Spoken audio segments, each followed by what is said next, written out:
नमस्कार, news point लेकर हाजिर हूं मैं राजीव। दोस्तों, राहुल गांधी नई एनडीए सरकार के लिए, जो अभी अभी सरकार बनी है, उस सरकार के लिए एक बड़ी चुनौती बनते जा रहे हैं। इस बार के चुनाव में बीजेपी का जो हश्र हुआ है, जिस तरह उत्तर भारत से लेकर के दक्षिण भारत तक बीजेपी का जनाधार सिमट गया है, उसका एक बड़ा कारण राहुल गांधी हैं। आप सब अच्छी तरह से जानते हैं, जिनकी राजनीति की नई शैली ने मोदी के हिंदुत्व और सांप्रदायिकता के एजेंडे को ध्वस्त करके रख दिया। फाइनेंशियल टाइम्स को दिए गए परसों जो एक इंटरव्यू राहुल गांधी ने दिया है, हालांकि वो छपा कल सुबह है, और उस इंटरव्यू में राहुल गांधी ने कहा भी है कि मोदी का ये विचार, जिसमें नफरत और हिंसा के लिए जगह थी, वो अब खत्म हो गया है। जनता ने उसे नकार दिया है। यानी इन चुनावों ने मोहब्बत की दुकानें खोली हैं और नफरत के बाजार पर ताला लगाया है। राहुल गांधी की यही राजनीति मोदी सरकार के लिए दोस्तों अस्तित्व का संकट बन गई है, और अब राहुल के मुताबिक सत्ता पक्ष के कई सांसद उनके संपर्क में हैं। यानी सांसदों की गिनती इधर से उधर हुई और सारा खेल पलट जाएगा। राहुल गांधी ने यह खुलासा भी फाइनेंशियल टाइम्स के इंटरव्यू में ही किया है कि कई सांसद उनके संपर्क में हैं, और इसके बाद जब राहुल ने रायबरेली की सीट को अपने पास रखना तय किया तो बीजेपी की हालत और पस्त हो गई, क्योंकि राहुल वायनाड जाते तो उत्तर प्रदेश में बीजेपी को खुला खेल करने का मैदान मिल जाता। लेकिन राहुल अब बीजेपी की जमीन समेटने में लग गए हैं, और इसकी घोषणा राहुल गांधी ने 11 जून को रायबरेली में कर दी थी। आप याद कीजिए, जब राहुल गांधी रायबरेली की जनता का धन्यवाद ज्ञापन करने के लिए गए थे, और राहुल ने वहां कहा था कि यह काम हमें उत्तर प्रदेश से ही करना है। आइए जरा सुन लेते हैं राहुल गांधी क्या कुछ कह रहे थे रायबरेली में 11 जून को। लेकिन आज वो प्रासंगिक क्यों है, इसकी चर्चा आगे करेंगे, मगर सुनिए पहले रायबरेली में राहुल गांधी को। अब यह भी मत सोचिए कि काम खत्म हो गया है। यह अभी काम शुरू हुआ है, यह शुरुआत है। हिंदुस्तान ने मैसेज भेजा है कि हमें नरेंद्र मोदी जी का विजन अच्छा नहीं लगता, हमें नफरत नहीं चाहिए, हमें हिंसा नहीं चाहिए, हमें मोहब्बत की दुकान चाहिए, और हमें नया विजन चाहिए देश के लिए। और अगर देश को नया विजन देना है तो भाइयों और बहनों, उत्तर प्रदेश से ही देना होगा। और उत्तर प्रदेश ने मैसेज दिया है कि इंडिया गठबंधन, समाजवादी पार्टी और कांग्रेस पार्टी को हम चाहते हैं, देश में चाहते हैं, और उत्तर प्रदेश में भी हम चाहते हैं। तो काम क्या है मैं आपको बताता हूं। सबसे पहला काम, जहां भी ये नफरत फैलाते हैं, नफरत के बाजार में हमें मोहब्बत की दुकान खोलनी है। आपने देखा भाइयों और बहनों, तो सुन रहे थे आप राहुल गांधी को। दरअसल दोस्तों, आज राहुल गांधी का जन्मदिन है, और इस मौके पर जिस तरह कांग्रेसियों ने उत्साह में जश्न मनाया है, यहां तक कि राहुल गांधी से केक भी कटवाया गया। ये देखिए, मल्लिकार्जुन खड़गे राहुल गांधी से केक कटवा रहे हैं, उसके बाद केक कट किया गया। ये कांग्रेस मुख्यालय में आज इतना एक उत्साहपूर्ण इनका ये जश्न जो जन्मदिन का है, ये नहीं मनाया गया था। इससे साफ समझा जा सकता है कि राहुल गांधी का कद अब कितना बढ़ गया है।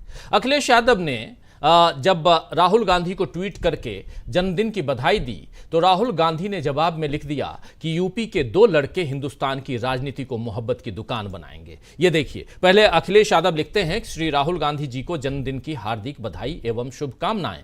इसके बाद राहुल गांधी इस पर रिट्वीट करते हैं, रिपोस्ट करते हैं कोटेड ट्वीट कि आपकी शुभकामनाओं के लिए धन्यवाद अखिलेश यादव जी। यूपी के 2 लड़के हिंदुस्तान की राजनीति को मोहब्बत की दुकान बनाएंगे। खटाखट खटाखट, ये जो खटाखट चला था, उसी खटाखट को यहां आगे बढ़ाते हुए राहुल गांधी अखिलेश यादव के इस ट्वीट को रिपोस्ट करते हुए, उत्तर प्रदेश कितना इंपॉर्टेंट है इस ट्वीट से भी समझ में आता है। और जहां यूपी के 2 लड़के लिखते हुए राहुल गांधी यहां अपनी बात रख रहे हैं। दूसरी बात, राहुल गांधी का कद कितना बढ़ा है, ये आप इन तस्वीरों को देखकर समझ सकते हैं। हैं कि ये जश्न कहीं और नहीं, किसी घर में नहीं, 10 जनपद पे नहीं, बल्कि AICC मुख्यालय में ये जश्न मनाया गया। और यहाँ पर कांग्रेस के तमाम वरिष्ठ नेता मौजूद हैं। KC वेणुगोपाल हैं, आप देख रहे हैं, और मल्लिकार्जुन खड़गे के साथ प्रियंका गांधी, ये तमाम नेता यहाँ पर मौजूद दिखाई दे रहे हैं। दरअसल दोस्तों, इस लोकसभा चुनाव में कांग्रेस 17 सीटों पर उत्तर प्रदेश में चुनाव लड़ी थी। जरा उत्तर प्रदेश आना चाहता हूं, क्योंकि उत्तर प्रदेश में अभी थोड़ी देर पहले आपने सुना कि इस शुरुआत उत्तर प्रदेश से करनी होगी। रायबरेली में जब राहुल गांधी भाषण दे रहे थे तो उन्होंने कहा था। तो उत्तर प्रदेश में इस बार जो लोकसभा का चुनाव 80 सीटों में से 17 सीटों पर कांग्रेस पार्टी चुनाव लड़ी थी, जिनमें से 6 सीटें कांग्रेस पार्टी जीत कर आई है, जबकि बाकी जो सीटें कांग्रेस नहीं जीत पाई वो 11 सीट है। लेकिन मजेदार तथ्य यहां पर दूसरा है। तथ्य यह है कि इन 11 सीटों पर कांग्रेस दूसरे नंबर पर रही है। यह सबसे बड़ी बात है, तीसरे नहीं, दूसरे नंबर पर। इन 11 की 11 सीटों पर कांग्रेस दूसरे नंबर पर रही है। और सबसे बड़ी बात, उसमें एक और बात जोड़ना चाहता हूं कि कांग्रेस का वोट प्रतिशत 40% इन 11 सीटों पर बढ़ गया है। जो पिछली दफा जितना था उसमें 40% का इजाफा हुआ है। यह उत्तर प्रदेश है, और यानी कांग्रेस अब अगर उत्तर प्रदेश में थोड़ी मेहनत और कर ले तो अगला चुनाव बीजेपी के लिए बहुत मुश्किल भरा हो सकता है, क्योंकि कांग्रेस और समाजवादी पार्टी ने पहले ही यह घोषणा कर दी है कि अगला विधानसभा चुनाव और अभी जो होने वाले हैं उपचुनाव, ये दोनों दल साथ साथ लड़ेंगे। सुन लीजिए जरा अजय राय को। अभी 2 दिन पहले अजय राय इसी बात की घोषणा कर रहे थे। आप जानते हैं अजय राय कौन है? अजय राय न सिर्फ उत्तर प्रदेश में कांग्रेस के मुखिया हैं, यानी कि उत्तर प्रदेश कांग्रेस के अध्यक्ष हैं, बल्कि अजय राय वो हैं जो नरेंद्र मोदी को कुछ देर के लिए, भले 3 राउंड के लिए ही सही, लेकिन काउंटिंग वाले दिन नरेंद्र मोदी, देश के प्रधानमंत्री, 56 इंच छाती वाले प्रधानमंत्री, उनकी उसी छाती में जो छोटा सा दिल है ना, उसकी धड़कनें उन्होंने बढ़ा दी थी, क्योंकि 3 राउंड तक नरेंद्र मोदी पीछे चल रहे थे। यही अजय राय यहां कह रहे हैं कि हम साथ साथ न सिर्फ ये उपचुनाव लड़ेंगे, बल्कि अगले चुनाव यानी कि विधानसभा का चुनाव 2027 में जो होने वाला है वो भी लड़ेंगे। सुनिए। हमारी तैयारी पूरी है। हमारा एक कार्यकर्ता आगे जुड़ के खड़ा रहा है, और निश्चित तौर से हमारे एक कार्यकर्ता मजबूती से खड़े हैं, और निश्चित अभी उपचुनाव भी लड़ेंगे, और आगे जो 2027 में होगा उसमें निश्चित तौर से अपनी ताकत के साथ पूरी उत्तर प्रदेश में सरकार बनाएंगे। थोड़ा संशय है कि राहुल गांधी जी वायनाड सीट बरकरार रखेंगे यार। तो ये सुन रहे थे आप अजय राय को। और उधर आज जरा ये इन सब से थोड़ा और आगे बढ़ते हैं और बिहार चलते हैं। नालंदा, आप जानते हैं आज नालंदा विश्वविद्यालय के नए परिसर का उद्घाटन नरेंद्र मोदी, देश के प्रधानमंत्री, ने किया है। और इस अवसर पर नीतीश कुमार मोदी जी के हाथ पकड़ते हुए नजर आए। ये देखिए, ये तस्वीर देखिए, नरेंद्र मोदी का अचानक हाथ पकड़ते हुए। हालांकि एक बहुत ही शानदार भाषण दिया नीतीश कुमार ने, और इसी मौके पर हाथ, ये काफी वायरल है ये तस्वीर, इसीलिए ये वीडियो आज काफी वायरल हुआ है। और उंगलियां देखते हुए नजर आ रहे हैं। आपने कुछ दिन पहले नीतीश जी को मोदी जी के पैर छूने की कोशिश करते हुए भी देखा था। संसद भवन में जो सेंट्रल हॉल है, उसमें जो एनडीए संसदीय दल की बैठक हुई थी, उसी में नीतीश कुमार जब भाषण देकर के आगे बढ़े तो उन्होंने पैर छूने की कोशिश की थी। और काफ़ी इसके बारे में चर्चा भी हुई कि आखिर क्या ज़रूरत आन पड़ी कि नीतीश बाबू जो हैं वो नरेंद्र बाबू के पैर छू रहे हैं, ये कोशिश क्यों कर रहे थे। खैर, ये घटनाएं बता रही हैं कि सियासत के अंदर खाने में सब कुछ ठीक नहीं चल रहा है दोस्तों। और ऐसे में राहुल गांधी का बयान कि सत्ता पक्ष के कई सांसद उनके संपर्क में हैं, यह कईयों की नींद उड़ा सकता है। तो आइए दोस्तों, आज चर्चा यही करेंगे कि क्या एनडीए में बड़ी फूट की गुंजाइश दिखाई दे रही है या पड़ गई है बड़ी फूट, और साथ साथ राहुल के इस बढ़ते कदम के आगे क्या बौने हो गए हैं बीजेपी के अरमान। इन सब की चर्चा करते हैं। कई सांसद राहुल के साथ आने वाले हैं क्या, ये सब आज राहुल गांधी का 54वां जन्मदिन है और यहीं से शुरुआत करते हैं। आइए, हमारे साथ कुछ वरिष्ठ साथी जुड़े हुए हैं, उन सबसे आपका परिचय करवाता हूं और फिर आगे बढ़ते हैं। और आप ये जो तस्वीर देख रहे हैं, ये तस्वीर नरेंद्र मोदी के हाथ छूते हुए ये तस्वीर है और नीतीश कुमार की, लेकिन ये तस्वीर भी बहुत कुछ कहती है। नीतीश बाबू इसी भाषण में कह रहे थे कि यहाँ राजगीर कई बार आता जाता रहा बचपन से। उसकी कहानी भी हमारे साथी हेमंत जी और अच्छी तरह से बताएंगे कि ये मामला क्या है, ये राजगीर जाने की बात जो है वो क्या कुछ कहती है। उनके पास आएंगे तो वो भी बताएंगे। तो अभी हमारे साथ दोस्तों देखिए 5 साथी मौजूद हैं। प्रमोद अग्रवाल जी हैं हमारे साथ मौजूद, हमारे साथ प्रशांत टंडन जी हैं, शकील अख्तर जी हैं, हेमंत कुमार जी हमारे साथ जुड़े हुए हैं और जुड़े हुए हैं अमलिंदु उपाध्याय जी। आप पांचों का स्वागत है, इस्तकबाल है। स्वागत इस्तकबाल आप तमाम दोस्त साथी शुभचिंतक आप सबका जो अब तक जुड़ चुके हैं, जो जुड़ने वाले हैं इस कार्यक्रम में। सीधे पहले आना चाहता हूं शकील अख्तर जी आपके पास। कांग्रेस मुख्यालय में आज काफी हलचल थी, शायद केक आप भी खा के आए हैं। शकील जी, जरा शकील जी के पास आना चाहता हूं, ये आखिर राहुल गांधी, शकील जी आवाज आ रही होगी, आप एसी के साउंड को कम कर रहे हैं, समझ में आ रहा है, बाहर गर्मी बहुत है, लेकिन उसके साथ साथ केक की मिठास बताइए कितनी थी जो खा के आए हैं, और यह भी बताइए कि यहां से राहुल गांधी नींदें क्यों उड़ा रहे हैं नरेंद्र मोदी की, और क्या कारण है कि उधर नीतीश बाबू पहले पैर छूते हैं अब हाथ छूते हैं। ये चल क्या रहा है आखिर राजनीति में? देखिए, इस लोकसभा चुनाव के बाद कांग्रेस में एक नया जोश आ गया है। राहुल गांधी के पिछले कई जन्मदिन हमने देखे, लेकिन आज जैसा उत्साह था वो पहले कभी नहीं दिखा।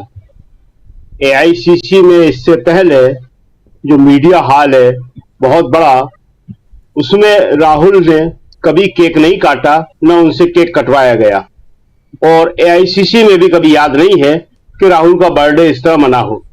तो ये जो है कार्यकर्ताओं का उत्साह, कांग्रेस नेताओं का जोश ही राहुल को ये काम करवाया है आज। नहीं तो राहुल जो है इस तरह की औपचारिकताओं से और इस तरह के अपने व्यक्तिगत फंक्शनों से काफी बचते रहते हैं। आमतौर पे लोगों ने देखा नहीं होगा कि राहुल ने कभी अपना जन्मदिन इस तरह सेलिब्रेट किया हो। लेकिन आज जो है वाकई कांग्रेस के लिए खुशी का दिन था कि राहुल का बर्थडे, और उसके साथ जो है कांग्रेस एक बढ़ती हुई पार्टी, कांग्रेस एक मजबूत होती हुई पार्टी। पिछले 10 साल में जो स्थिति हो गई थी, वो सीटें कम तो अपनी जगह ठीक थी, मगर एक गहरी निराशा कांग्रेस में आ गई थी। लगता ऐसा था कि क्या अब वापसी होगी, नहीं होगी, कैसे होगी। लेकिन अब जो है राहुल की जो 2 यात्राएं थी, और उसके बाद जिस तरह विपक्षी एकता हुई, और फिर इस चुनाव के नतीजे, उससे ये लगने लगा है कि मोदी जी के बारे में जो एक मिथ गढ़ा गया था, एक नैरेटिव बनाया गया था कि वो अपराजेय हैं, अब उन्हें हराया नहीं जा सकता, मीडिया के जरिए एक ऐसा माहौल बना दिया गया था। लेकिन इस बार के नतीजों ने बताया कि न केवल हराया जा सकता है, बल्कि उनको खुद व्यक्तिगत रूप से वाराणसी में बुरी तरह फंसाया भी जा सकता है। और ये बिल्कुल सही बात है कि वहां वो हारते हारते जीते हैं। जी। कांग्रेस को, समाजवादी पार्टी को, किसी को भरोसा नहीं था कि मोदी जी हार सकते हैं। तो उस तरह से थोड़ी मेहनत में भी कमी रह गई। हालांकि मेहनत बहुत हुई है, राहुल और अखिलेश वहां गए, और प्रियंका और दूसरे नेता भी वहां पे गए। लेकिन एक ये था कि जैसे अखिलेश कह रहे थे राहुल से बातचीत करते हुए कि हम 80 में से 79 सीटें जीत सकते हैं, जीत जाएंगे एक क्वेटा को छोड़ के, तो वहां उन्हें भी भरोसा नहीं था। और राहुल ने बाद में ये कहा भी कि अगर प्रियंका वहां से लड़ती तो मतलब उस टाइम एक संदेह था कि लड़े न लड़े। लेकिन आज की तारीख में जिस अजय राय का फोटो दिखा रहे थे, उन अजय राय ने कल जब मोदी जी वहां पहुंचने वाले थे, उनसे पहले मीडिया से क्या कहा? यही अजय राय जी, प्रदेश कांग्रेस अध्यक्ष, वाराणसी के कांग्रेस उम्मीदवार, क्या कहा? उन्होंने चैलेंज किया मोदी जी को और बोला कि मोदी जी, आप में अगर हिम्मत है तो इस्तीफा दीजिए और आकर लड़ लीजिए। अगर मैं हरा नहीं दूंगा आपको तो मैं राजनीतिक संन्यास ले लूंगा। ये हिम्मत कहां थी किसी में कि पहले मोदी जी को ऐसा चैलेंज कर दे कि इस्तीफा देके आइए, लेकिन अजय राय कर रहे हैं आज। तो ये जो है राहुल का बर्थडे आज इसीलिए बड़े खास तौर से मनाया गया, लोगों में बड़ी खुशी थी, और ये खुशी बड़ी स्वाभाविक है। क्यों? क्योंकि देखिए राहुल के पास अभी एक लंबा टाइम पड़ा हुआ है। आपने बताया 54 साल के आज हुए हैं, 54 ईयर्स। तो मोदी जी उनसे 20 साल बड़े हैं। तभी राहुल के पास एक लंबा टाइम है राजनीति करने के लिए, और राहुल जिस तरह की राजनीति कर रहे हैं वो राजनीति बड़ी मजबूत फाउंडेशन की है, गहरी नींव जमाने की है। देश में जो माहौल खराब हुआ है, 10 साल में जो नफरत पैदा हुई है, उस नफरत को मिटाने की है। देखिए, ये बात बिल्कुल सही है कि अब राजनीति में ऊपर से हवा हवाई करने से कुछ नहीं होगा। आपको जड़ों की तरफ वापस जाना पड़ेगा, जमीन पे काम करना पड़ेगा और मुद्दों की राजनीति करना पड़ेगी। तो इसीलिए राहुल कहते हैं कि वापस प्रेम की, सद्भाव की, भाईचारे की राजनीति हमको करना पड़ेगी जी। और अब उसके लिए कांग्रेस किस तरह काम करती है वो देखना होगा।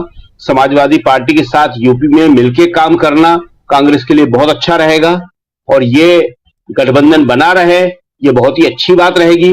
बाकी इंडिया गठबंधन भी इसी तरह बना रहे, वो भी अच्छी बात रहेगी। लेकिन उसके साथ कांग्रेस को अपने संगठन पे भी बहुत काम करना पड़ेगा। कांग्रेस के अंदर जो गुटबाजी है उसको दूर करने पर भी बहुत काम करना पड़ेगा। तो ये सब काम की शुरुआत अब देखते हैं किस तरह से होती है, क्या होती है। लेकिन ये बात सही है कि जो सबसे बड़ी जरूरत थी उत्साह की, जोश की, देखिए जीत का सबसे प्रमुख कारक जो होता है, आप कितने अच्छा खेलें, कुछ भी करें, लेकिन अगर आपके अंदर जोश नहीं होता, उत्साह नहीं होती, उमंग नहीं होती, तो आपकी सारी ताकत, टेक्निक और सब सीखा सिखाया जो भी होता है वो उतना काम नहीं करता। एक उत्साह आपको सारी चीजों को कई गुना बढ़ा देता है। तो आज वो उत्साह, वो जोश कांग्रेस में है, और उसी की वजह से जो है आप देखेंगे कि जल्दी ही जो राहुल ने कहा था कि कुछ हो सकता है, उसकी भी संभावनाएं बन सकती है। जी जी जी, बिल्कुल बिल्कुल आप सही कह रहे हैं, उसकी संभावना बन सकती है। इधर राहुल गांधी के जन्मदिन पर आज उन झुग्गी झोपड़ी वालों के लिए इन्होंने कूलर का डिस्ट्रीब्यूशन किया। कूलर जो जिसकी ज़रूरत बहुत दिल्ली में तो बहुत ज़्यादा है, और दिल्ली के में, और ये यूथ कांग्रेस के नेताओं ने किया है ऐसा। और अलग अलग पूरे देश में, जो अभी शकील अख्तर जी बता रहे हैं कि पूरे देश में एक उत्साह का माहौल है, और राहुल गांधी के आदमकद और उससे भी बड़ी बड़ी जो तस्वीरें लगी हुई, होर्डिंग्स, बैनर्स, पोस्टर्स लगे हुए, और वहाँ पर जन्मदिन की शुभकामनाएं दी जा रही हैं। तो ये एक अलग तरह का माहौल पूरे देश में। लेकिन इन सबके बीच ट्विटर पे भी एक अलग ढंग के जो की तस्वीरें दिखाई दे रही हैं। अभी से थोड़ी देर पहले तेजस्वी यादव ने भी एक ट्वीट किया है। अगर स्क्रीन पर ले आइए उस ट्वीट को, बहुत इंपॉर्टेंट ट्वीट है। इसमें देखिए तेजस्वी यादव लिख रहे हैं, happiest returns of the day brother Rahul Gandhi, you have exhibited remarkable vision and leadership, wishing you a long, happy, healthy and successful life ahead। ये कह रहे हैं तेजस्वी यादव। लेकिन इसके आगे हिंदी में धन्यवाद ज्ञापित करते हुए जो लिख रहे हैं राहुल गांधी, ये बहुत मजेदार है। आपकी शुभकामनाओं के लिए धन्यवाद भाई तेजस्वी यादव। अगला लंच कतला या रोहू। कतला और रोहू ये फिश, एक मछली के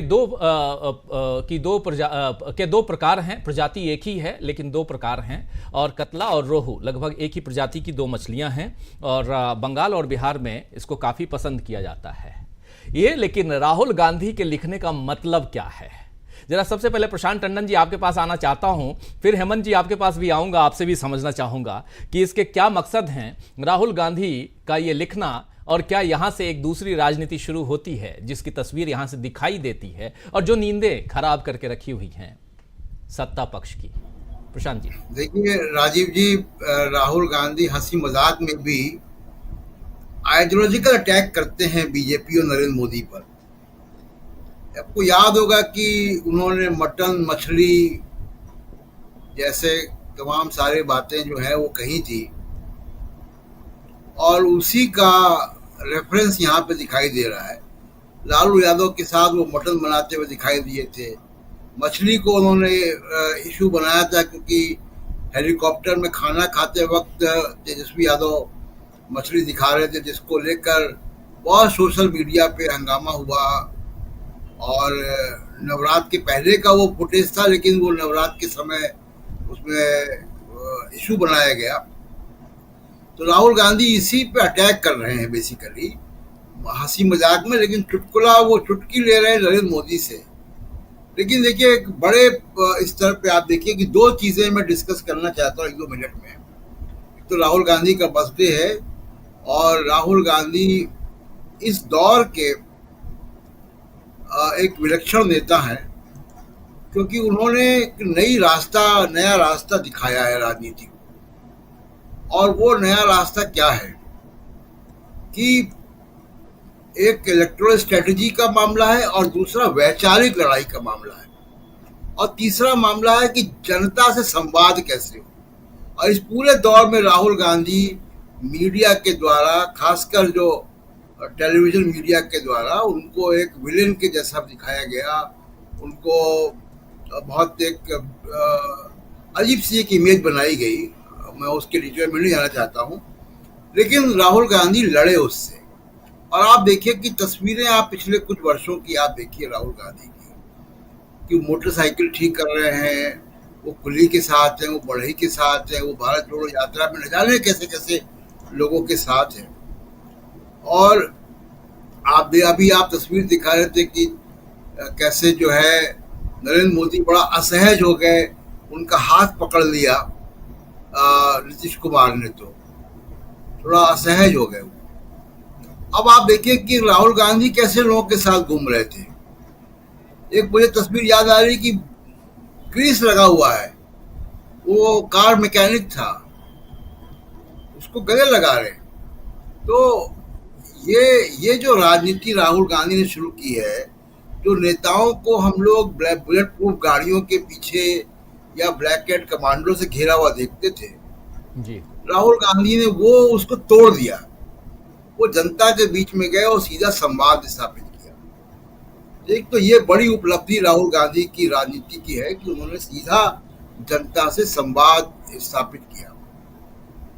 और जिस तरीके का ट्रैक्शन और ट्रैफिक उनको अपने सोशल मीडिया में मिलता है, मुझे लगता है कि उनको मीडिया की आवश्यकता भी नहीं है। उन्होंने ये यात्रा बगैर मीडिया के सब हासिल की है। बहुत इक्का दुक्का डीबी लाइव जैसे कुछ एक मीडिया प्लेटफॉर्म है जो राहुल गांधी की राजनीति को एक्नॉलेज करते रहे, और यहाँ पे आने वाले बुद्धिजीवी भी। लेकिन आप देखिए कि जिसको आप सेकुलर मीडिया मानते हैं, उसने भी राहुल गांधी की जो इमेज बनाई जा रही थी उसके खिलाफ रेस्क्यू नहीं किया। भारत जोड़ो यात्रा की कोई कवरेज नहीं की, जबकि वो ऐतिहासिक थी। और मैं बार बार लिखता हूँ और कहता हूँ इस बात को कि चंद्रशेखर की यात्रा हो रही थी जब, तो चंद्रशेखर की यात्रा मुझे याद है कि 82-83 की यात्रा है वो, 1982-83 की। और 1982-83 में रोज फ्रंट पेज पे वो खबर होती थी अखबारों में कि चंद्रशेखर कहाँ पहुंचे, उन्होंने क्या कहा। लेकिन राहुल गांधी की यात्रा को ना अखबार ने कवर किया, ना सोशल मीडिया, ना डिजिटल मीडिया ने कवर किया, और ब्रॉडकास्ट मीडिया ने तो लगभग उसको तिरस्कृत किया। एक बड़े राइटर हैं, इंडियन एक्सप्रेस में लिखते हैं, उन्होंने तो बिल्कुल खारिज कर दिया राहुल गांधी की यात्रा। तो इन सब से लड़ते हुए राहुल गांधी ने एक जगह बनाई है। और मैं बहुत ब्रीफली, क्योंकि समय कम होगा, लंबी बात हो जाएगी, देखिए संविधान का मामला। प्रशांत जी, यहाँ पे एक बात जोड़ना बहुत ज़रूरी है। जब आप बाकियों की बात कर रहे हैं, अपने इसी मंच पे जब हम लोग, और मुझे याद है कि शकील अख्तर जी और मैं, हम लोग गए थे कोच्चि, राहुल गांधी की जब पहली यात्रा शुरू हुई थी, भारत जोड़ो यात्रा, 4 दिन की यात्रा पे हम लोग गए थे। तो हमारे ही मंच पे कई लोग कहते थे कि आप कुछ ज़्यादा कवरेज दे रहे हो। लेकिन वही याद है शकील अख्तर जी और प्रशांत टंडन जी, आप सबको याद होगा कि आप कुछ ज़्यादा ही भारत जोड़ो यात्रा को कवरेज दे रहे हैं। ये हमारे ही कई साथी कहते थे, लेकिन उनको ये नहीं पता था कि ये 4000 किलोमीटर की पैदल यात्रा राहुल गांधी के लिए ही नहीं बल्कि इस देश के लिए मील का पत्थर, इस देश की सियासत में मील का पत्थर साबित होगी ये यात्रा। और वो हो गई साबित। कम से कम आज राहुल गांधी ये तो कह रहे हैं कि इस देश में नफरत के खिलाफ मोहब्बत की दुकान, और ये बात सिर्फ एक लाइन नहीं है, स्लोगन नहीं है। इस देश की राजनीति में यहीं से जो नरेंद्र मोदी के लिए परेशानियां हैं वो खड़ी करती हैं। इसलिए यहाँ ये मेंशन करना चाह रहा था। प्लीज अपनी बात आगे बढ़ाइए। भविष्य का जो इतिहासकार है राजीव जी, वो इसको दर्ज करेगा और इनको बहुत अच्छे शब्दों में इस मीडिया के बारे में नहीं लिखेगा जिसने कि उसको कवर नहीं किया। भारत जोड़ो यात्रा अगर कहीं किसी और देश में हो रही होती तो कितने यूनिवर्सिटीज का प्रोजेक्ट होता, कितने मीडिया उस पर डॉक्यूमेंट्रीज बना रहे होते, कितनी किताबें लिखी जा रही होती। मैं राहुल गांधी की केवल एक एस्पेक्ट पे, बहुत सारी चीजें हैं लेकिन एक एस्पेक्ट पे जिसने इस चुनाव को बदल दिया, वो था संविधान। संविधान के सवाल ने, जो लाल रंग का संविधान राहुल गांधी लेकर पूरे चुनाव पे घूमते रहे, उसने बिल्कुल नाभि पर वार कर दिया आरएसएस बीजेपी की। और आरएसएस इस संविधान को लेके कभी भी पक्ष में नहीं रहा। जब संविधान बन रहा था तब आरएसएस के मुख्य पत्र में उसके खिलाफ लेख छप रहे थे और तब से संविधान के खिलाफ है और आज भी है। इसकी कीमत चुकाई है। हुआ क्या है राजीव जी, और उत्तर प्रदेश में, एक सेकंड इसको थोड़ा सा एक डिटेल बता दूं। उत्तर प्रदेश में बीजेपी रिव्यू कर रही है लखनऊ और बनारस छोड़ के बाकी सब सीटों का जहां जहां बीजेपी की हार हुई है या बीजेपी का प्रदर्शन अच्छा नहीं हुआ है जी। तो उन सब का रिव्यू कर रही है। फैजाबाद की सीट का भी रिव्यू कर रही है जिसमें अयोध्या आता है। और उस रिव्यू में उनका जो मुख्य सवाल है वो संविधान और आरक्षण का ही है कि संविधान और आरक्षण के मामले पे विपक्ष ने हमारे खिलाफ क्या किया। तो ये एक बड़ी वैचारिक हार आरएसएस बीजेपी की हुई। दूसरी एक राहुल गांधी की जो उपलब्धि है जिसको कहा जाएगा वो ये है कि उन्होंने बीजेपी और आरएसएस को अलग अलग नहीं किया। मेरे ख्याल से कांग्रेस के पहले बड़े नेता हैं जिन्होंने लगातार आरएसएस को भी कटघरे में खड़ा किया कि ये भारत की आज़ादी के मूल्यों के खिलाफ है, ये संविधान के खिलाफ है, ये इंक्लूसिव सोसाइटी के खिलाफ है, ये नफरत करने वाले लोग हैं। और ये एक बड़ा संदेश इस चुनाव में गया। इसमें बीजेपी की दो बहुत बड़ी जो हार हुआ, जहां पे दो सिद्धांत पे बड़ी हार हुई है। एक इनका सोशल इंजीनियरिंग जिसके जरिए ये इंक्लूसिव सोसाइटी के खिलाफ काम कर रहे थे, एक तरीके से वर्चस्ववाद के पक्ष में काम कर रहे थे, उसकी कलई खुल गई। और दूसरा संविधान पे वाकई गंभीर अटैक था जी। ऐसा नहीं केवल कि फैजाबाद के इनके कैंडिडेट कह रहे थे या कर्नाटक से कोई बोल रहे थे या राजस्थान से कोई छोटा मोटा। देश के उपराष्ट्रपति जगदीप धनखड़ ने संविधान के मौलिक जो बेसिक स्ट्रक्चर है उस पे सवाल उठाया था। प्रधानमंत्री कार्यालय के इकोनॉमिक एडवाइजर, प्रधानमंत्री के इकोनॉमिक एडवाइजर विवेक देबरॉय ने आर्टिकल लिख के किया था। जी बिल्कुल।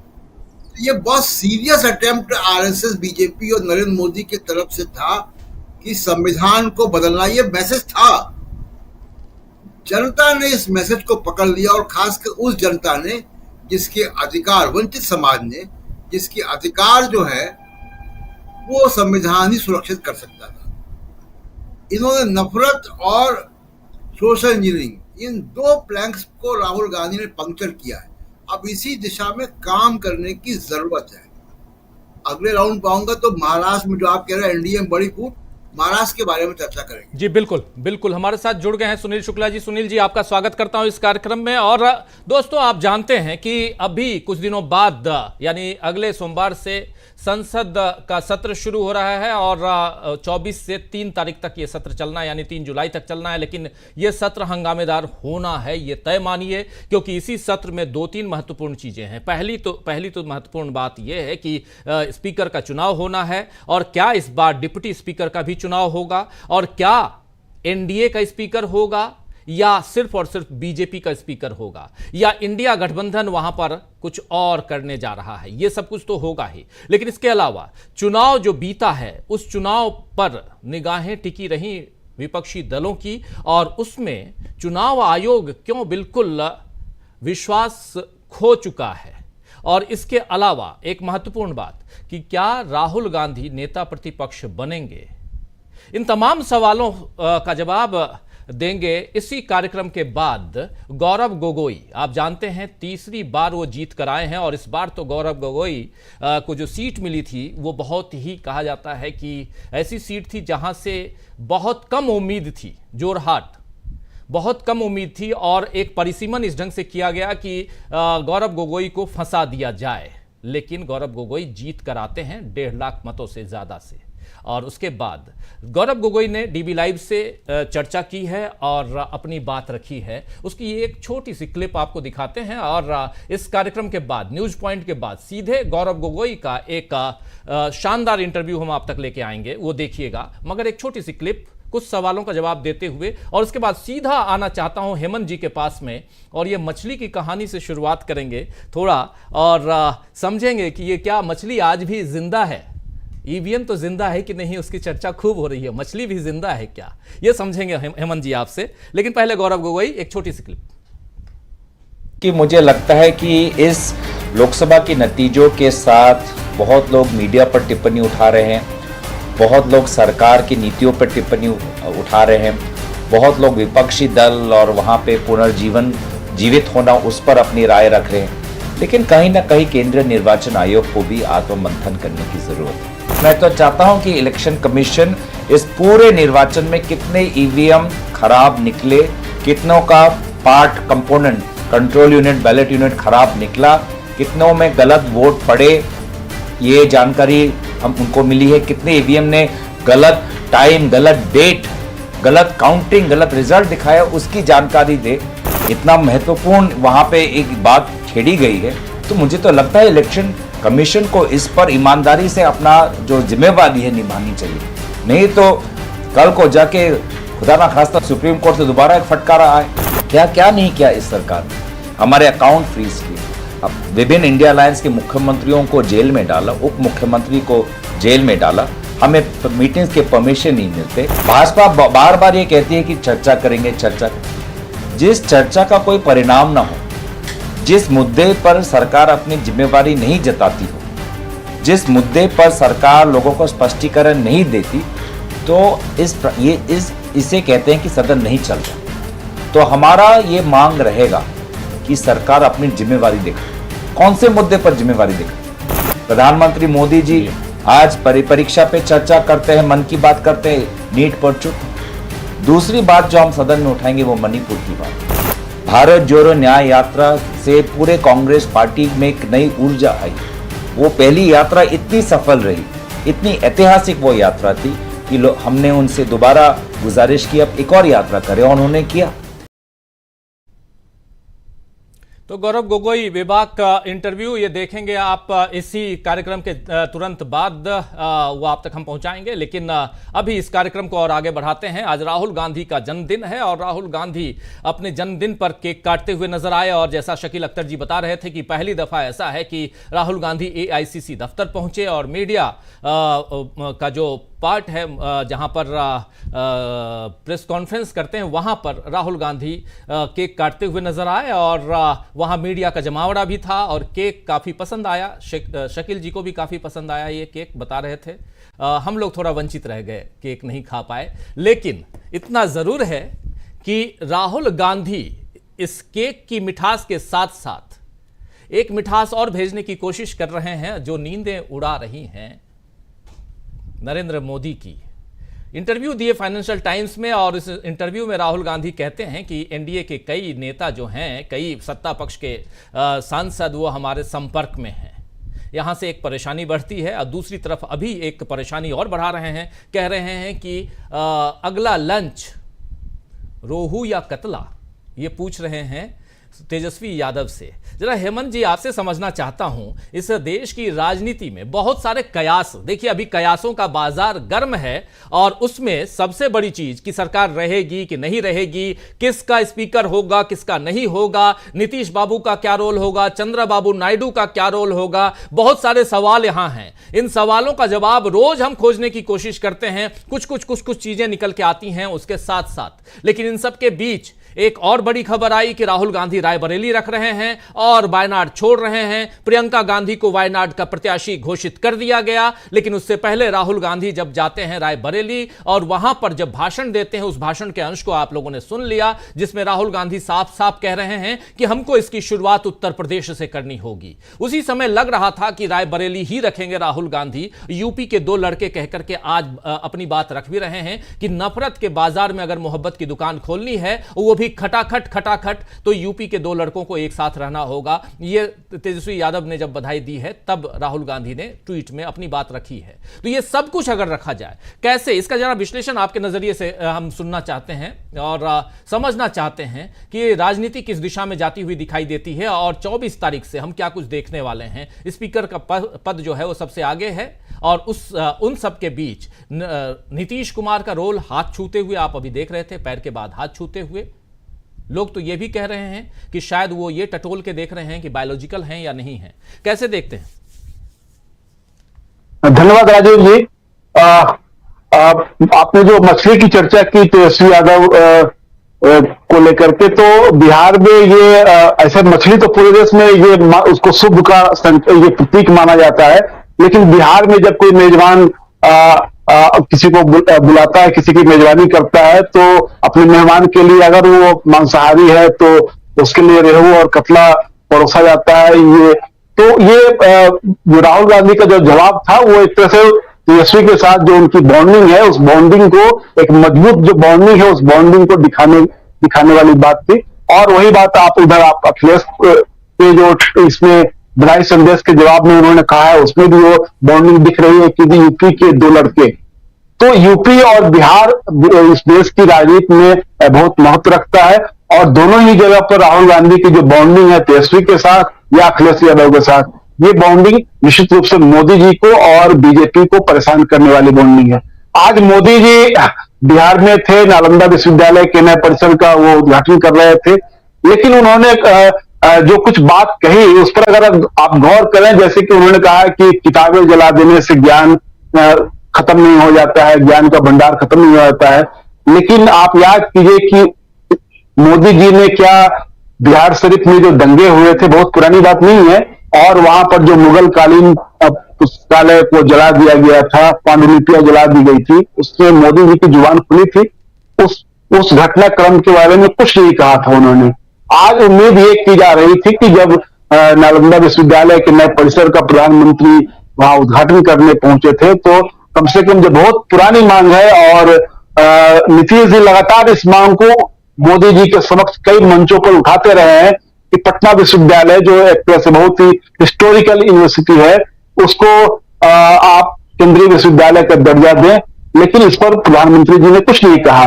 दूसरी ओर जो विशेष राज्य के दर्जे की जो बात लगातार मीडिया में आ रही है सरकार के गठन, नई सरकार के गठन के बाद, और ये कहा जा रहा था कि बिहार की ओर से ये मांग उठेगी, लेकिन नीतीश जी ने आज इस पर कोई कुछ कहा नहीं। उल्टे वो चर्चा किस बात को लेकर के होने लगी कि नीतीश जी ने प्रधानमंत्री मोदी जी का हाथ पकड़ा और उनकी उंगलियां देखी और पता नहीं वो क्या उसे पढ़ना चाह रहे थे, लेकिन हाल के दिनों में नीतीश जी की जो कुछ हरकतें मैं इन्वर्टेड कोमा में कह रहा हूं कि उनकी जो हरकतें हैं उसको देख करके ये तरह तरह के कयास लगाए जाते हैं और खास करके उनके मानसिक स्वास्थ्य को लेकर के तरह तरह की चर्चा चलती रहती है। आपने देखा था कि सेंट्रल हॉल में किस तरह वो प्रधानमंत्री जी के पांव छूने के लिए झुके। उसके पहले चुनाव प्रचार के दौरान वो जमुई में के चुनावी मंच पर लोगों ने देखा वो मोदी जी के पांव छूने के लिए झुके थे वहां भी। और इसके अभी हाल में उन्होंने एक जो अशोक चौधरी हैं जो मंत्री हैं सरकार में, उनको और प्रेम कुमार दोनों का सर पकड़ करके एक दूसरे का सर टकरा रहे थे। उसके पहले भी एक पत्रकार और अशोक चौधरी का सर पकड़ करके उन्होंने एक साल पहले टकराया था विधानसभा कैंपस में। तो जो उनकी इस तरह की हरकतें हैं उसको लेकर के जो नीतीश जी को पर जो सवाल खड़े होने लगे हैं, क्या नीतीश जी मानसिक रूप से पूरी तरह स्वस्थ है? और इससे बीजेपी की चिंता बढ़ने वाली इसलिए है कि एक तो चुनाव परिणाम में आप देखेंगे कि दोनों बराबर पर आ गए और ये नीतीश जी की जो अहमियत है बिहार की राजनीति में, बीजेपी को समझ में आ गया है कि अगर नीतीश जी इस बार साथ न होते तो उसकी नैया पार बिहार में तो नहीं होती और बहुत बुरी गत होती। तो नीतीश जी का साथ भी उनको चाहिए और नीतीश जी का स्वस्थ रहना भी उनके लिए जरूरी है। लेकिन जो संकेत है उसमें अगर इस तरह के कुछ गड़बड़ होता है, क्योंकि चीजें धीरे धीरे लग रहा है जैसे कि डिटोरिएट कर रही हैं, तो उससे ये आगे ये लगता है कि अगर ऐसा कुछ होता है तो ये तो एक तरह से बीजेपी के खिलाफ चला जाएगा और ये उसमें तेजस्वी यादव के सामने पूरा मैदान बचा हुआ है। तो ये उस रूप में आप देख सकते हैं कि बिहार में जो पूरा जो सीन बन रहा है उसमें नीतीश जी को लेकर के जो स्थिति है वो स्थिति बीजेपी के लिए चिंताजनक स्थिति है। और आज की तारीख में बीजेपी ये कोशिश करती रहेगी कि नीतीश जी ठीक ठाक रहें और नीतीश जी हमारे ही साथ रहें। हालांकि नीतीश जी का जो आपने अभी जो कहा था कि नीतीश जी जब कहते हैं कि हम राजगीर जा रहे हैं या राजगीर प्रवास पर होते हैं, तो उसको लेकर के माना जाता है कि जब नीतीश कुमार राजगीर प्रवास पर होते हैं तो कुछ ऐसा कुछ कर गुजरते हैं जिसकी कल्पना लोग नहीं करते, यानी कि बहुत कठोर निर्णय वो राजगीर प्रवास में ही लेते हैं। ऐसे दो उदाहरण तो सबके सामने है कि दो मौकों पर जब उन्होंने सत्ता पलटने का निर्णय लिया तो वो राजगीर में ही वो प्रवास पर थे और वो किसी से मिल नहीं रहे थे और राजगीर से जब लौटे तो उसके बाद वो पूरी कहानी पलट गई। तो ये नीतीश जी को लेकर के जो बीजेपी की चिंताएं जो है वो खत्म होने वाली नहीं है। एक तो नीतीश जी के स्वास्थ्य को लेकर के और नीतीश जी के निर्णय को लेकर के, दोनों ही स्थितियां बीजेपी के लिए मुश्किल खड़ी करने वाली है। दूसरी बात यह है कि जो मैंने पहले भी कहा कि प्रधानमंत्री जी की मौजूदगी में आज लग रहा था कि प्रधानमंत्री जी इस मौके का लाभ उठाएंगे और कुछ न कुछ बिहार के लिए आज कुछ कह जाएंगे। कम से कम पटना विश्वविद्यालय को सेंट्रल यूनिवर्सिटी का दर्जा देने की बात ही कर देंगे, बिहार को तो छोड़ ही दीजिए। लेकिन उन्होंने तो वो पटना विश्वविद्यालय तक की चर्चा नहीं की और बिहार को विशेष राज्य का दर्जा की तो बात ही छोड़ दीजिए, तो उसकी चर्चा तो नीतीश जी ने भी नहीं की। तो अभी जो स्थिति है उसमें ये लग रहा है कि एक तरह से नीतीश जी बहुत अधिक आगे बढ़ करके मुझे लगता है कि यहाँ सरकार के लिए चुनौती पेश अभी नहीं करने जा रहे हैं। जो उम्मीद की जा रही थी कि शायद स्पीकर के पद को लेकर के, डिप्टी स्पीकर के पद को लेकर के कुछ ऐसा कुछ होगा, वो होता हुआ वहां दिख नहीं रहा है। लेकिन ये तय है कि बिहार में नीतीश कुमार को लेकर के जो एक चिंता की बात जो है जिस पर मैं आपका ध्यान दिलाने जा रहा हूं कि अभी देवेश चंद्र ठाकुर जो बिहार विधान परिषद के सभापति हैं, उन्होंने जो बयान दिया है कि जो सीतामढ़ी से सांसद चुन करके आए हैं और उन्होंने कहा कि अब हम मुसलमानों और यादवों का काम नहीं करेंगे। पहले तो ये लगा, ये चर्चा ये लोकल मीडिया में लगा कि ये बहुत ही सामान्य ढंग की और बहुत ही स्थानीय स्तर की बात है इसको, लेकिन जब गिरिराज सिंह ने इसी बात को आगे बढ़ाया है और उन्होंने कहा है कि देवेश चंद्र ठाकुर जी को यह बात बाद में समझ में आई, मैं तो बहुत पहले से कह रहा हूं कि मुसलमान हमको वोट नहीं देते हैं और इनको अब ये बात समझ में आ रही है। तो ये खतरनाक एजेंडे पर ये जाते हुए बीजेपी दिखाई दे रही है, क्योंकि मैं समझता हूं कि जो मोदी जी चुनाव प्रचार के दौरान जिस तरह से मुसलमानों को टारगेट कर रहे थे आरक्षण के सवाल को लेकर के, उसी कड़ी का ये बयान है देवेश ठाकुर का, क्योंकि बिहार में ये चाहते हैं कि बिहार और उत्तर प्रदेश में खास करके यादवों और मुसलमानों को कॉर्नर किया जाए।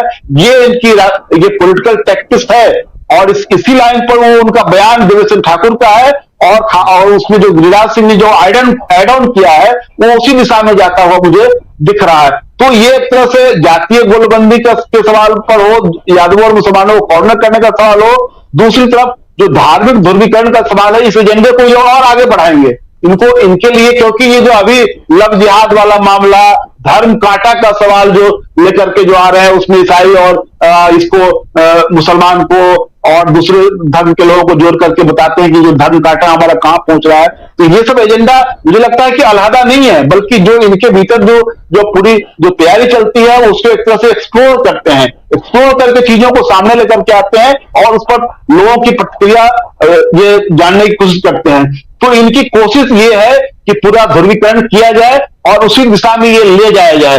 तो बिहार एक तरह से, लेकिन जो मैं कह रहा था उसमें एक बात छूट गई मेरी कि जो बिहार में जो ये इस तरह के जो बयान आया है उस पर नीतीश जी ने कुछ नहीं कहा है। तो नीतीश जी के बारे में ये कयास लगाना कि नीतीश जी पलट जाएंगे या कुछ बड़ा निर्णय लेंगे, उससे ज्यादा खतरनाक ये है कि नीतीश जी आज की तारीख में मुझे लगता है कि सरेंडर के पोजीशन में दिखाई दे रहे हैं, क्योंकि आज मोदी जी के सामने में उन्होंने कोई ऐसा सवाल खड़ा नहीं किया जिससे मोदी जी असहज होते हुए दिखाई देते, और अपने नेताओं के उस जातिवादी बयान पर, ध्रुवीकरण के बयान पर भी उन्होंने कुछ नहीं कहा। तो ये खतरा की स्थिति है, और मुझे लगता है कि नीतीश जी आज की तारीख में सरेंडर होते हुए वहां दिख रहे हैं, और इसका फायदा बीजेपी किस रूप में उठाएगी ये तो आगे समय बताएगा। लेकिन ये है कि चुनौती सबसे ज्यादा वहां पर इंडिया अलायंस के सामने में है कि वो आप इन अवसरों का कैसे इस्तेमाल करते हैं। तेजस्वी यादव हो, कांग्रेस के लोग हो, लेफ्ट पार्टियां हो, इन सब के सामने ये बड़ी चुनौती है। जी राजीव जी, बिल्कुल बिल्कुल, बहुत बड़ी चुनौती। एक तरफ नीतीश कुमार और नरेंद्र मोदी की हम बात कर रहे हैं, लेकिन दूसरी तरफ राहुल गांधी, जिनका आज जन्मदिन है, और उनके जन्मदिन को इतने साल में पहली बार धूमधाम से पूरे कांग्रेस के लोगों ने मनाया है। और एआईसीसी यानी ऑल इंडिया कांग्रेस कमेटी के दफ्तर में, मुख्यालय में, 24 अकबर रोड में राहुल गांधी का जन्मदिन मनाया गया। और यहां से क्या पैगाम देने की कोशिश हुई है? राहुल गांधी के पिछले दिनों जो भाषण हुए हैं, उस भाषण से बहुत कुछ निकल के आ रहा है। जो एक इंटरव्यू उन्होंने दिया है फाइनेंशियल टाइम्स को, उस इंटरव्यू से भी बहुत सारी बातें निकल के आ रही हैं। और यहां से क्या कोई चुनौती पेश करते हुए राहुल गांधी नजर आते हैं? सुनील शुक्ला जी।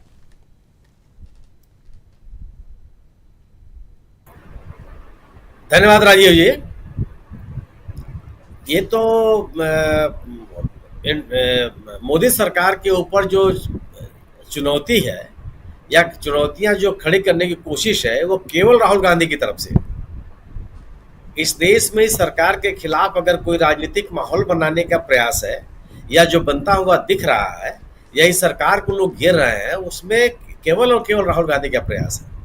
चाहे संविधान बचाओ, चाहे आरक्षण बचाओ, चाहे वो बेरोजगारी का सवाल हो, चाहे वो महंगाई का सवाल हो, चाहे किसानों के मुद्दे हो, चाहे वो आर्थिक विषमता का सवाल हो, इन तमाम मुद्दों को लेकर के लोगों के बीच में जाने की जो पहल है, वो केवल और केवल राहुल गांधी की। इतने बड़े इनके अलावा राष्ट्रीय पैमाने पर और लगातार किसी नेता ने वो पहल नहीं की।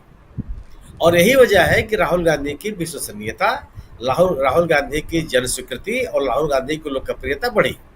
उन्होंने अपने आप को जनता से जुड़े हुए मुद्दों के साथ खड़ा किया कि हम उनके साथ हैं। और एक जो भारतीय जनता पार्टी सरकार की, मोदी सरकार की जो विफलताएं थी, वो लोगों के सामने रखा। उन जो गतिविधियां थी सरकार की, उसके पीछे का एजेंडा क्या था, उन लोगों के सामने रखा। और ऐसी परिस्थितियों में रखा जब मीडिया के द्वारा उनको कोई साथ नहीं मिल रहा है। जो सत्तारूढ़ दल है वो संगठनात्मक और संस्थात्मक तरीके से उनको अविश्वसनीय बनाने के लिए का प्रयास कर रहा है, या कोशिश कर रहा है कि वो एक अगंभीर नेता है और राजनीति में उनकी कोई रुचि नहीं है। एक लगातार हमला होता रहा पिछले 10 सालों में। इसके बावजूद राहुल गांधी ने अपने आप को जन समस्याओं से दूर नहीं रखा। और यही वजह है कि आज जो भी राजनीतिक दल जो गैर भाजपा की राजनीति कर भी रहे हैं, वो कांग्रेस के साथ के बिना उनका आगे बढ़ना मुश्किल है। क्योंकि बड़ा समूह राहुल गांधी ने तैयार किया है जो केवल और केवल राहुल गांधी के साथ खड़ा है। वो किसी ऐसे अन्य दल के साथ नहीं खड़ा है जो गैर भाजपा की राजनीति तो करता है, लेकिन वो अगर कांग्रेस के साथ जोड़ने के लिए तैयार नहीं है तो लोग उसको स्वीकार करने के लिए भी तैयार नहीं। यह लगभग अधिकांश राज्यों में स्थिति है। एनडीए की आप बात करें कि एनडीए में फूट क्यों नहीं होगी? आखिर जो लोग एनडीए में आए हैं वो किस बात के लिए आए हैं? कि एनडीए के नेता, खासतौर से नरेंद्र मोदी जी, चुनाव जिताने में सहायक होंगे। वो चुनाव जीत जाएंगे, एक जन समर्थन वो इकट्ठा कर लेंगे। इसके अलावा तो कोई एनडीए का अन्य एजेंडा तो है नहीं। किसी के वैचारिकी बीजेपी के साथ मिलती नहीं है, किसी की सोच बीजेपी के साथ मिलती नहीं है। वह इस बिना पर है कि कांग्रेस की तुलना में या राहुल गांधी की तुलना में या कांग्रेस के किसी नेता की तुलना में चुनाव जिताने की क्षमता नरेंद्र मोदी जी के पास बहुत है। लेकिन यह जो एक अपराजय होने का माहौल था या नरेंद्र मोदी पर किसी भी व्यक्ति को चुनाव जिता देने का जो एक विमर्श बनाया गया था, 2024 के चुनाव में बिखर गया। और अगर इन नेताओं को, इन राजनीतिक दलों को यह लगने लगेगा कि वह बीजेपी के साथ रह करके अपने राजनीतिक जनाधार को बचाए नहीं रख सकते हैं, तो क्या वे एनडीए के साथ बने रहेंगे? अगर शिंदे गुट के नेताओं को यह नहीं लगेगा कि आगामी विधानसभा चुनाव में वह बीजेपी के साथ जुड़े रह करके अपनी सीट बचा सकते हैं, अपनी सत्ता बचा सकते हैं या अपनी राजनीतिक ताकत बचाए रख सकते हैं, तो क्यों बीजेपी के साथ रहेंगे वो? अगर अजीत पवार गुट को यह लग गया कि 2024 के भी लोकसभा के चुनाव में लगभग सफाया हो गया, उनके खुद की पत्नी हार गई और मत प्रतिशत है उसका आप उल्लेख भी नहीं कर सकते, तो फिर अजीत दादा पवार क्यों रहेंगे एनडीए में? क्या मिलने जा रहा है उनको? किस राजनीतिक आंदोलन, कौन सा राजनीतिक आंदोलन को खड़ा करना चाहते हैं? अगर आप हम लोग नीतीश कुमार की इतनी बात कर रहे हैं, अगर नीतीश कुमार के सांसदों को लगने लगेगा कि वह बीजेपी के साथ रह करके चुनाव नहीं जीत सकते, आखिर जनता दल यूनाइटेड का वोटर कौन है? क्या वो सांप्रदायिक है? क्या वह ध्रुवीकरण में विश्वास करता है? क्या वह हिंदुत्व की राजनीति करता है? क्या वह मंदिर के नाम पर चलाए जा रहे राजनीति का एक अंग बनना चाहता है? कौन सा वर्ग है जो जनता दल यूनाइटेड का साथ है? अगर वह सामाजिक सशक्तिकरण से तैयार हुआ राजनीतिक मतदाता है तो वह बीजेपी के साथ क्यों रह लेगा? और क्या उनको 2024 का चुनाव परिणाम में नहीं बताता है कि किस तरह से राजनीतिक ताकत जनता दल यूनाइटेड की घट रही है या बीजेपी की घट रही है? और अगर बीजेपी के साथ रह करके वो चुनाव नहीं जीत सकते हैं तो 2025 तक इंतजार क्यों करेंगे? वो क्यों नहीं टूट फूट होगी? सवाल केवल यह है कि अगर आप में चुनाव जिताने की क्षमता नहीं है, अन्य कोई कारण नहीं, अगर बिना वैचारिक धरातल के आपके साथ जुड़े हैं केवल चुनाव जीतने के लिए, तो चुनाव हारते हुए देख करके लोगों का आपसे अलग होना स्वाभाविक सी बात है। यह हो के रहेगा जब तक एनडीए में या नरेंद्र मोदी में, एनडीए के नेता नरेंद्र मोदी जी को के पास ये ताकत थी कि अपने अकेले कंधे पर वो नेताओं को चुनाव जिता सकते थे विभिन्न राज्यों में, भले वो तमिलनाडु में, केरल में, पांडिचेरी में, आंध्र प्रदेश में, तेलंगाना में, नॉर्थ ईस्ट में जो उनको चुनाव जिताने की क्षमता न हो, लेकिन एक बड़े इलाके में वो चुनाव जिताने की क्षमता उनके पास रही है। लोग उनके साथ थे, कभी उन्होंने एनडीए की चिंता भी नहीं की। उनको था कि जिसको आना हो आवे, जिसको ना आना हो मत आवे। लेकिन 2024 के चुनाव से लगने लगा कि वह क्षमता जो मोदी मैजिक कहा जाता था वो खत्म हो गया। जो भारतीय जनता पार्टी की अपराजय होने की बात कही जाती थी वो समाप्त हो गई।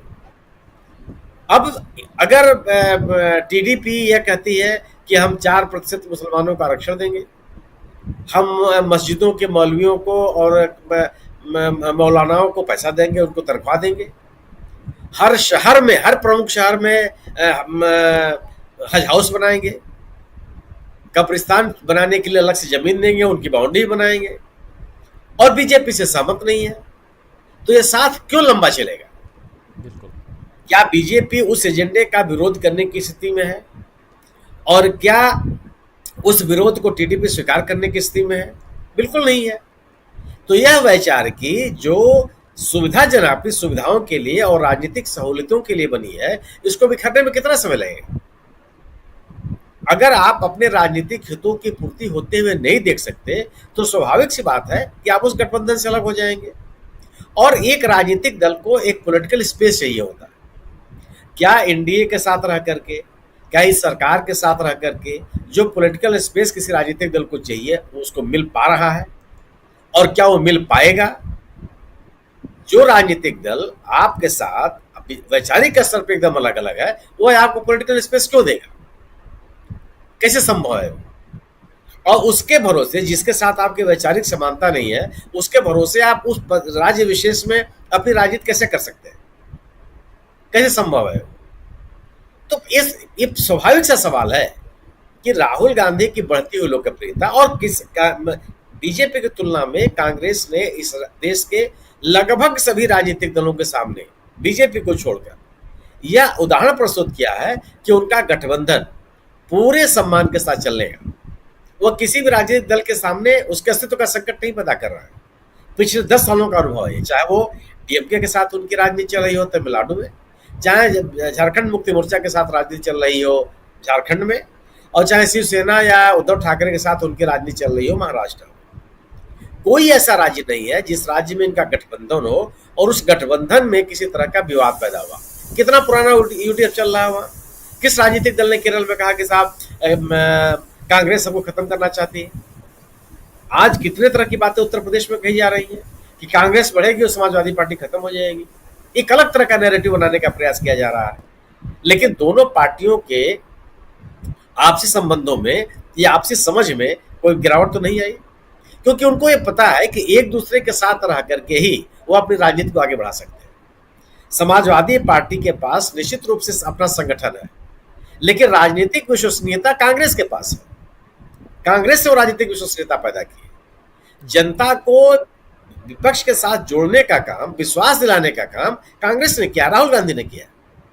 अगर आप राहुल गांधी से अलग होकर के राजनीति करने का प्रयास करते हैं तो एक अलग तरह की राजनीतिक चुनौती आपके सामने प्रस्तुत होगी।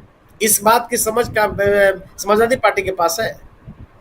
तो वो जो राजनीतिक दलों में जो कांग्रेस ने अपनी विश्वसनीयता बढ़ाई, चुनाव जीतने की क्षमता में वृद्धि की, लोगों को अपने साथ जोड़े रहने की ताकत दिखाई, लोगों के बीच अपने एजेंडे के साथ जाने और लोगों का विश्वास हासिल करने का एक राजनीतिक कौशल जो कांग्रेस ने दिखाया, यह इंडिया दल समूह की एकता का प्रतीक है।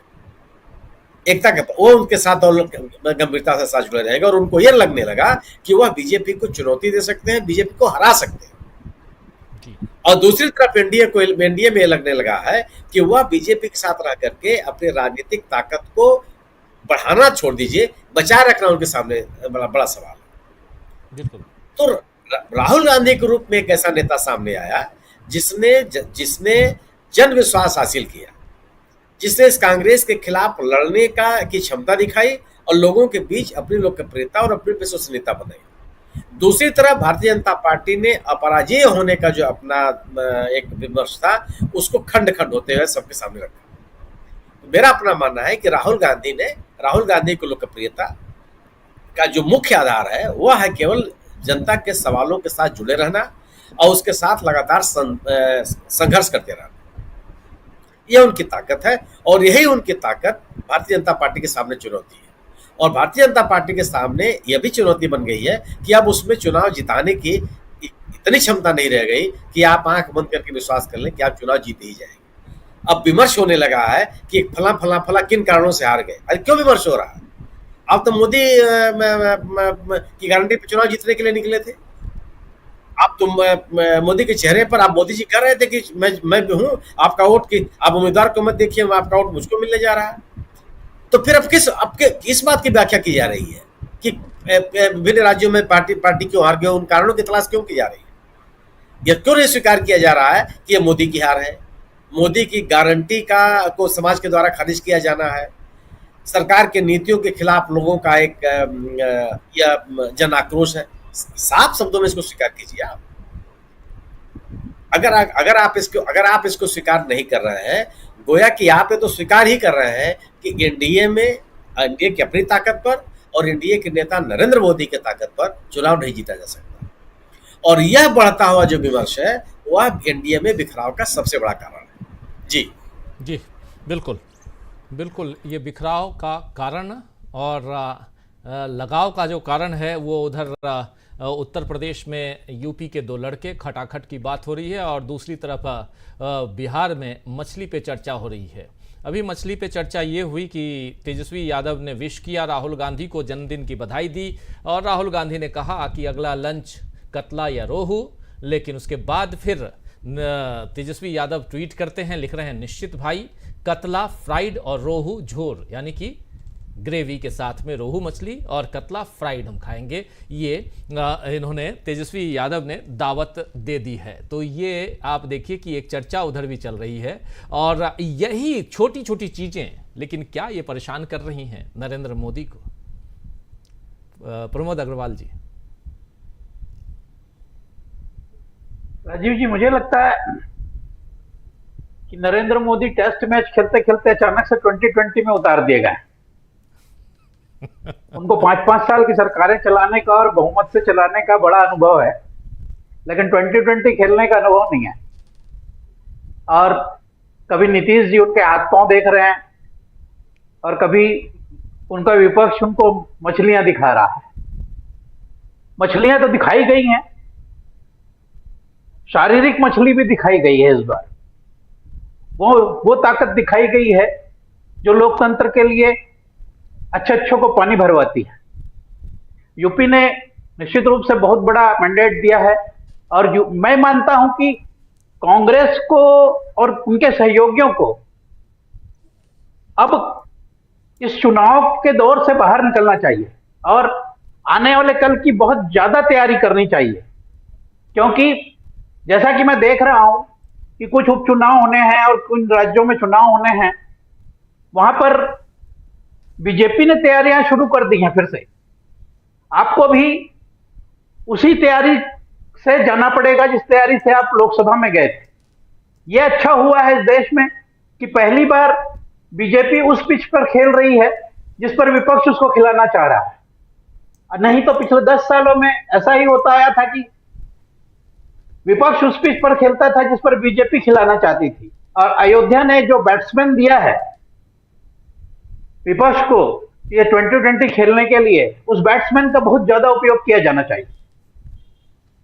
सबसे बढ़िया बात तो यह है कि जो संविधान की बात हम लगातार कर रहे थे, अब जबकि बिहार का एक सांसद यह कहता है कि मैं मुसलमानों और यादवों का काम नहीं करेगा, तो इस देश के राष्ट्रपति को ये सोचना चाहिए कि उसको शपथ दिलाने के पहले वो ये जरूर पूछे उससे कि जब जो आप राग और द्वेष के बगैर इस देश में काम करने की शपथ ले रहे हैं एक सांसद के रूप में, तो ये आप जो कह रहे थे इसके लिए आप पहले माफी मांगेंगे या पहले शपथ लेंगे। दूसरी बात यह हो रही है कि बीजेपी इससे एक भला कर रही है विपक्ष का कि अभी तक तो वो यही कहा करते थे कि उनको मुसलमानों का वोट नहीं चाहिए, उसके बगैर भी वो जीत सकते हैं। लेकिन अब वो ये भी बताते चले जा रहे हैं कि अब उनको किन किन का वोट नहीं चाहिए। जनता तो खैर कम कर ही रही है, अब ये पूरी तरह से क्लियर कर रहे हैं कि इनको इनका वोट भी नहीं चाहिए। ये बहुत अच्छी बात है, वो बताते रहें कि उनको क्या चाहिए और क्या नहीं चाहिए। जनता तो लगातार बता ही रही है कि उनको किसको चुनना है और किसको नहीं चुनना है। सबसे बड़ी बात, इससे एक बात बहुत बुरी तरह पुष्ट हो रही है कि ये संविधान बदलना चाहते थे, ये जातिगत राजनीति भी करते हैं। जो नरेंद्र मोदी कहा करते थे कि इस देश में 2 ही जाति हैं, एक अमीर और एक गरीब, मैं उन्हीं को जानता हूं। एक यूथ उसको जानता हूं जो गरीब, ये जातियां हैं उनके लिए।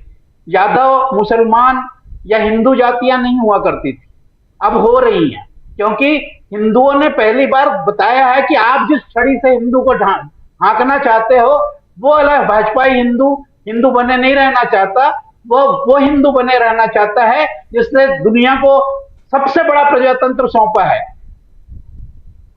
अब संवैधानिक संस्थाओं की जहां तक बात करूं तो चुनाव आयोग, देश का स्पीकर और देश के राष्ट्रपति की जिम्मेदारी बहुत ज्यादा बढ़ी हुई है।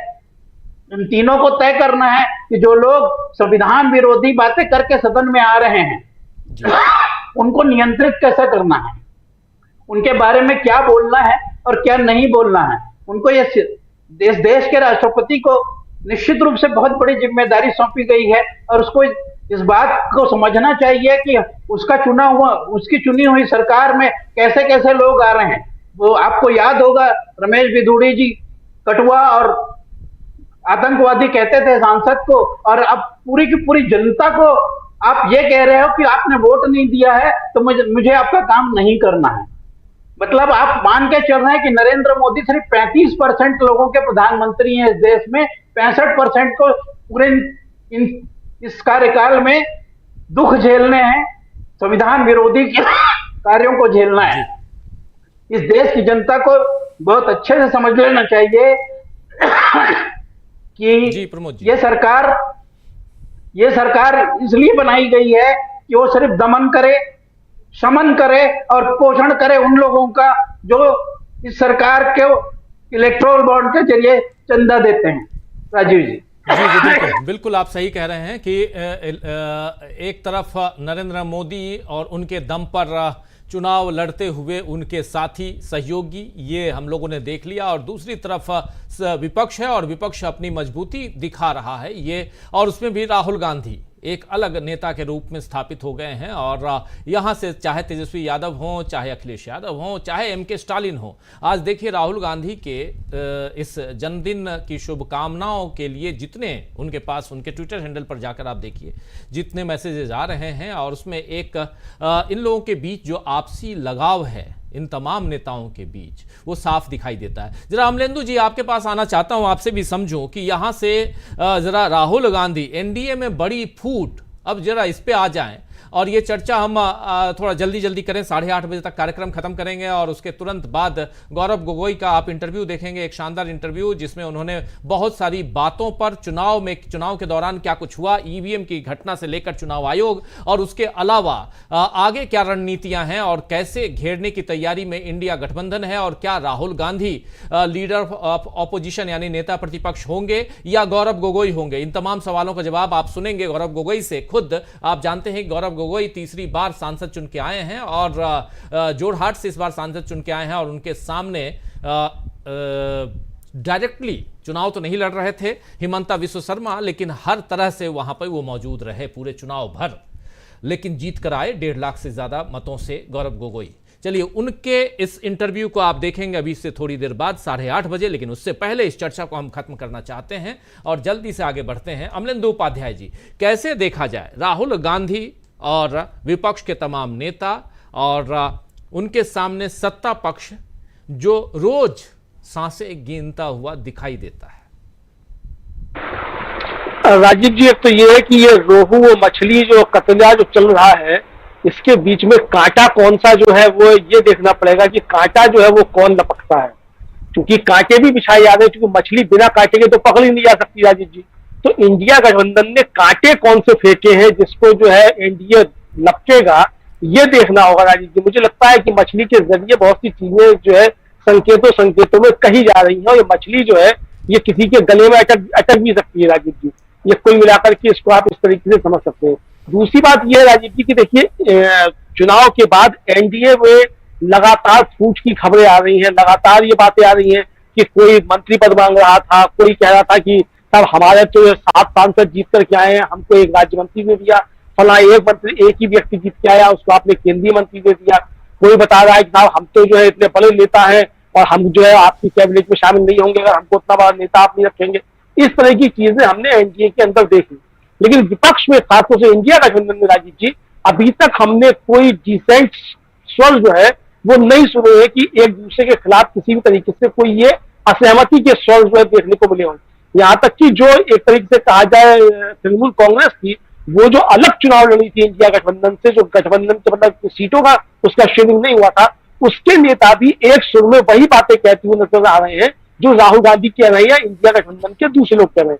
यानी कि इंडिया गठबंधन एकजुट बना हुआ है। हालांकि होता ये है कि चुनाव हारने के बाद तुरंत गठबंधन जो हारा हुआ गठबंधन होता है वो टूटने लगते हैं और एक दूसरे के ऊपर दोषारोपण करना शुरू कर देते हैं। लेकिन यहाँ जो है वो कोई भी हारने को तैयार नहीं है और इस हार में भी जो है इंडिया गठबंधन को अपनी जीत दिखाई पड़ रही है। जबकि नरेंद्र मोदी जो है वो एक दिन तो अपनी छाती फुला रहे थे, लेकिन अगले दिन मालूम पड़ा राजीव जी की वो 56 इंच की छाती जो थी वो पिचक करके 24 इंच की रह गई है। ये हम लोगों ने देखा किस तरीके से। और अब तो स्थिति ये हुई है कि नीतीश कुमार भी हाथ पकड़ के जो है झटकते रहे कि भाई तुम्हारी तो हाथों में क्या लिखा है, लिखाई वखाई सब पढ़ रहे हैं नीतीश कुमार। तो नीतीश कुमार ने पढ़ के क्या बताया है ये तो नीतीश कुमार जाने राजीव जी, लेकिन राजगीर में नीतीश कुमार ने बहुत बड़ा संकेत दे दिया है कि मान्यवर जब थोड़ा ठीक से चलो, धीरे धीरे चलो, वरना मामला खराब हो सकता है। ये संकेत नीतीश कुमार ने कुछ दिए हैं। अब ये मोदी जी के ऊपर है कि वो कितनी दूर चलना चाहते हैं, कितने अच्छे से चलना चाहते हैं, इस पथरीली राहों पर, रफ्तीली राहों पर कितनी देर तक सदके चलना चाहते हैं, ये अब नरेंद्र मोदी के ऊपर निर्भर करता है। लेकिन एक तरीके से राजीव जी इंडिया का दबाव साफ तौर पर नरेंद्र मोदी के ऊपर दिखाया जा सकता है। स्पीकर को लेकर के जिस तरह की खबरें चल रही है, ये साफ समझा सकता है कि बीजेपी विपक्ष के दबाव में भी है और अपने सहयोगियों के दबाव में भी है। अब वो दबाव कितना सहन कर पाती है और कितना दबाव को अलग करती है, ये उनकी रणनीति के ऊपर निर्भर करेगा, या वो कितनी दूर तक इस गठबंधन को लेकर के जाना चाहती है, ये उनके ऊपर निर्भर। जी अमलेंदु जी का वीडियो डाउन हो गया है, कोई बात नहीं। आना चाहता हूं शकील अख्तर जी आपके पास। शकील जी जरा आपसे समझूं, अब यहां से जो खबरें लगातार आ रही हैं, जो राहुल गांधी ने जो इंटरव्यू में दावा किया है उसमें कितना दम दिखाई देता है शकील जी आपको? एनडीए में नहीं, ये तो नहीं, ये तो अपने आप में एक बहुत बड़ी सच्चाई है कि एनडीए, और सिर्फ एनडीए ही नहीं, बीजेपी भी बहुत कमजोर हो गई है। और ऐसी कमजोरी की स्थिति में इसका फायदा जाहिर है कि विपक्ष को मिलेगा। और विपक्ष कौन सा? वो विपक्ष जो लगातार ताकतवर हो रहा है, वो विपक्ष जो लगातार एकजुट है। तो ऐसी स्थिति में राहुल की जो ये सोच है, राहुल का ये जो आशावाद है, और राहुल के पास जाहिर है कि कुछ ना कुछ खबरें भी होंगी, कुछ ना कुछ संकेत भी होंगे, मैसेजेस भी होंगे। तो राहुल के इस कहने में बहुत जान है। देखिए आज की तारीख में स्थितियां कैसे बदल रही हैं और जो सत्ता पक्ष है वो किस तरह से घबराया हुआ है, वो बिहार के एक सांसद जो है ठाकुर के बयान से बड़ा साफ झलक रहा है। जाहिर है कि अभी वो लोकसभा में आएंगे और 24 तारीख यानी कि ये सोमवार जो शुरू हो रहा है, इससे सबसे पहला कार्यक्रम 3 दिन तक नए सांसदों को शपथ दिलाने का ही होगा। प्रोटेम स्पीकर जो हैं, जो सबसे सीनियर होते हैं, उनमें से किसी एक को चुना जाता है, एक औपचारिकता होती है, वो सबको शपथ दिलाते हैं। तो जाहिर है उन्हें पूछना चाहिए उनसे कि भाई साहब, आप जो शपथ लेने जा रहे हो उसमें ये सारी बातें शामिल हैं कि आप सबके साथ समान व्यवहार करेंगे, और अभी आप जो है जो बयान वहां दे के आए हैं बिहार में, उसका क्या? आप कैसे कह सकते हो? और आपको कैसे मालूम पड़ा कि आपको यादवों ने और मुसलमानों ने वोट नहीं दिए? आपको किसने बताई ये बात? गुप्त मतदान होता है। और अब सारे के सारे, खैर देखिए, मुसलमानों के बारे में तो बीजेपी पहले से कहती रही है। नीतीश के आदमी ने पहली बार ये बात बोली कि वो हमें वोट न दें या हम उनका काम नहीं करेंगे, लेकिन ये यादवों को इसमें शामिल करना बहुत महत्वपूर्ण है। ये क्यों है? वो इसलिए है कि इस बार यादवों ने और यादवों के साथ आकर पूरे ओबीसी समाज ने इस गेम को पलट दिया है। आप यूपी में देखेंगे कि जो पीडीए बनाया था अखिलेश यादव ने, वो बहुत कामयाब हुआ है। पीडीए मतलब पिछड़ा, और पिछड़े में यादव के साथ सब आ गए। डी मतलब दलित, और ए मतलब अल्पसंख्यक। इस बार दलित भी अखिलेश के साथ आया है, और यादव के अलावा दूसरा ओबीसी भी आया है। ये बीजेपी की और बीजेपी के सहयोगियों की घबराहट का बहुत बड़ा कारण है। और ऐसा ही बिहार में जो है तेजस्वी के साथ आया है। आज पिछड़ों में 2 ही तो युवा नेता है ना, तेजस्वी और अखिलेश, और इससे बीजेपी सबसे ज्यादा घबरा रही है कि अगर ये पिछड़े और पिछड़ों के साथ दलित ये जुड़ गए तब तो हमारा सारा गेम ही फेल हो जाएगा। और इसके अलावा एक बात और है, देखिए यादवों को ये पहले से टारगेट कर रहे थे और बहुत अपमानजनक भाषा भी बोल रहे थे। तेजस्वी के लिए भी बोली, और अखिलेश तो जहां मंदिर में गए वो मंदिर धुलवाया, और अखिलेश को तो मीडिया और बीजेपी के spokes person, official spokes person टोटी चोर बोल रहे हैं। मतलब इतना शर्मनाक, इतना अपमानजनक जो कोई भी स्वीकार नहीं कर सकता। और ये अखिलेश के साथ कुछ भी हो सकता है, तेजस्वी के साथ कुछ भी हो सकता है, लेकिन ये यादवों का और यादवों के साथ ओबीसी का जो रक्षा कवच है जी, ये बीजेपी को और उनके सहयोगियों को परेशान कर रहा है। ये एक बहुत ही नया डेवलपमेंट है और इसको समझना चाहिए कि आज की तारीख में यादव जो है ओबीसी में सबसे बड़ी जाति है, सबसे ज्यादा उसकी संख्या है। और जब उसके साथ दूसरे ओबीसी भी आ जाते हैं, जिसकी तादाद बिहार में जनगणना में बताई गई कि 55% तक है, यूपी में भी इतनी है, इससे ज्यादा हो सकती है थोड़ी बहुत, तो इनका साथ आना बहुत महत्वपूर्ण है। और इन दोनों नेताओं का जो सेकुलर राजनीति में, जो जनता की राजनीति में, और जो कांग्रेस के साथ मिलकर काम करने की बात है, वो तो बीजेपी का सारा गेम ही फेल कर देगा। बिहार में अगले साल चुनाव है और आप देखेंगे कि बिहार में क्या होने वाला है। अभी नीतीश को फायदा मिला और उसके कारण है, हमें लगता है कि इसको तेजस्वी समझ रहे होंगे और उन्हें समझना चाहिए, और कांग्रेस को भी समझना चाहिए कि नीतीश के साथ जो है अति पिछड़ा, अति दलित और माइनॉरिटी का भी एक हिस्सा जुड़ा है। इस जो बातें हैं, सच्चाइयां हैं, उन्हें समझना चाहिए इन लोगों को कि अति पिछड़ा को अभी भी तेजस्वी नहीं तोड़ पाए हैं, अति दलित को भी नहीं तोड़ पाए, और माइनॉरिटी का भी एक हिस्सा नीतीश के साथ गया है। लेकिन जो इस तरह की बातें अभी देवेश ठाकुर ने की हैं, उसके बाद कौन उनके साथ रहेगा, ये देखने वाली बात होगी। और इसको ये कैसे एक्सप्लोर कर पाएंगे ये देखना होगा। इसके अलावा एक लास्ट बात हम और कहेंगे कि ये जो राहुल और तेजस्वी में खाने पीने की बात हो रही है, ये बड़ी मजेदार भी है और महत्वपूर्ण भी है। महत्वपूर्ण ये है कि अब जो है इस इशू पे बात करने में राहुल और तेजस्वी संकोच नहीं कर रहे हैं, डर नहीं रहे हैं, खाने पीने की खुल के बात कर रहे हैं। और ये बताना इसलिए जरूरी है कि इस देश में कभी भी कौन क्या खाता है ये विषय कभी रहा ही नहीं। हम ये आज बताने नहीं जा रहे कि क्या खाने वालों का प्रतिशत ज्यादा है और क्या खाने वालों का कम है। सबको मालूम है ये बात कि ज्यादा खाने वाले हिंदुस्तान में क्या है, लेकिन सवाल यह है कि ये जब कभी विषय रहा ही नहीं और इसको मोदी जी ने शुरू किया, देश के प्रधानमंत्री के स्तर से ये बात होती है। पहले शमशान कब्रिस्तान की बात करते थे, अब वो मछली और मटन की बात करने लगे, मंगलसूत्र वगैरह की तो करी है कि कौन क्या खाता है ये बात करने लगे। तो इसीलिए राहुल ने ये कहा और तेजस्वी ने वैसे ही जवाब दिया कि हाँ ये खाएंगे। क्यों? क्योंकि दोनों नेता जानते हैं कि देश की जनता को इससे मतलब नहीं है। जनता को मतलब इस बात से है कि जो वो खा रहे हैं वो उपलब्ध है क्या। लोग रोटी खाना चाहते थे, अनाज उपलब्ध नहीं था। इंदिरा गांधी ने हरित क्रांति करके देश के गोदाम अनाज से भर दिए। आज आपको मालूम है इस टाइम आज की तारीख में बता रहे अनाज का उत्पादन कम हुआ है, सरकार के गोदामों में अनाज नहीं है। ये पता नहीं मीडिया दिखा रहा है कि नहीं दिखा रहा इस बात को। और इस बार शायद हमें अनाज इंपोर्ट करना पड़े। और कल प्रधानमंत्री खुद वाराणसी में कह रहे थे, कल का लोग देख ले पढ़ ले उसको, कि तिलहन और दलहन में आत्मनिर्भर होना है। अरे भाई ये बात तो पहले से है। 10 साल में आप हुए क्या? 10 साल में तिलहन और दलहन का आपने कितना उत्पादन बढ़ाया, क्या आप बता सकते हैं? कल वाराणसी में बड़ा मजेदार भाषण दिया उन्होंने। ये समझते हुए कि लोग समझते नहीं है कि दुनिया के हर डाइनिंग टेबल पे मेरा फूड हो, हिंदुस्तानी हो। अरे तो इंदिरा गांधी ने हरित क्रांति करके बताया था, उसके बाद श्वेत क्रांति करी, उसके बाद ये मछली उत्पादन की जो बात होती है ये बढ़ाया। तो ये सब काम किसने किया है? ये उसी टाइम का करा हुआ काम है सारा का सारा। तो हम जो कह रहे थे वो ये कि जो लोग खाना चाहते हैं वो बाजार में उपलब्ध है कि नहीं, और इससे आगे की बात कि वो बाजार में अगर उपलब्ध है तो लोगों की जेब में उसे खरीदने के लिए पैसा है कि नहीं, ये इंपॉर्टेंट बात है। कौन क्या खाता है क्या नहीं। और राहुल और तेजस्वी की इस बात का सार ये है कि अब वो संकोच, वो मिथ्या धारणाएं वो खत्म हो रही हैं। आराम से बात कर रहे हैं कि हाँ हम ये खाते हैं वो खाते हैं। देश में हमेशा से होती रही है, पूरी दुनिया में होती है। कोई किसी बात की इस बात की कोई मुद्दा ही नहीं बनता है। आपकी अपनी आस्था है, आप जो खाइए, आपका अपना टेस्ट है आप वो खाइए, आपका जो आदतें हैं आप वो खाइए, जिसको जो खाना है वो खाइए।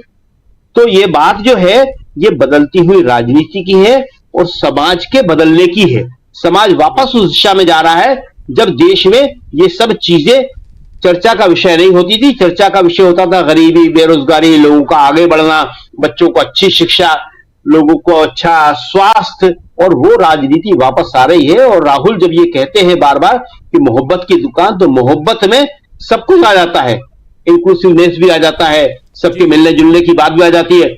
और यही बात जो है आगे की राजनीति का आधार बनने वाली है। जी राजीव जी, बिल्कुल बिल्कुल सही कह रहे हैं आप। आगे की राजनीति का आधार और राहुल गांधी की अपनी राजनीति, और वो राजनीति कैसे धीरे धीरे आगे बढ़ रही है वो दिखाई देता है। और क्या लेकिन इसी राजनीति के दम पर राहुल गांधी कह रहे हैं कि एनडीए के कई नेता, सत्ता पक्ष के कई नेता हमारे संपर्क में हैं। प्रशांत टंडन जी।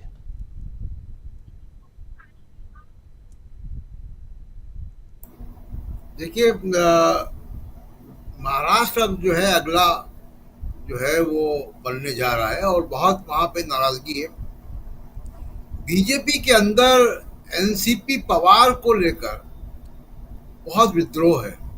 वो मान रहे हैं कि एनसीपी पवार की वजह से, पवार की पार्टी को स्प्लिट करने की वजह से उनकी इतनी बुरी हाल हुई। और पवार साहब आप देखिए कि जो हम लोग मुंबई गए थे तो हम लोग ये बात सुनाई दे रही थी, 10 सीटें वो लड़े, 10 में से 8 जीत कर आए। बीजेपी महाराष्ट्र में 1998 के बाद अपने लोवेस्ट मार्क पर है। एनसीपी पवार के ही छगन भुजबल भी इधर उधर हाथ पैर मार रहे हैं।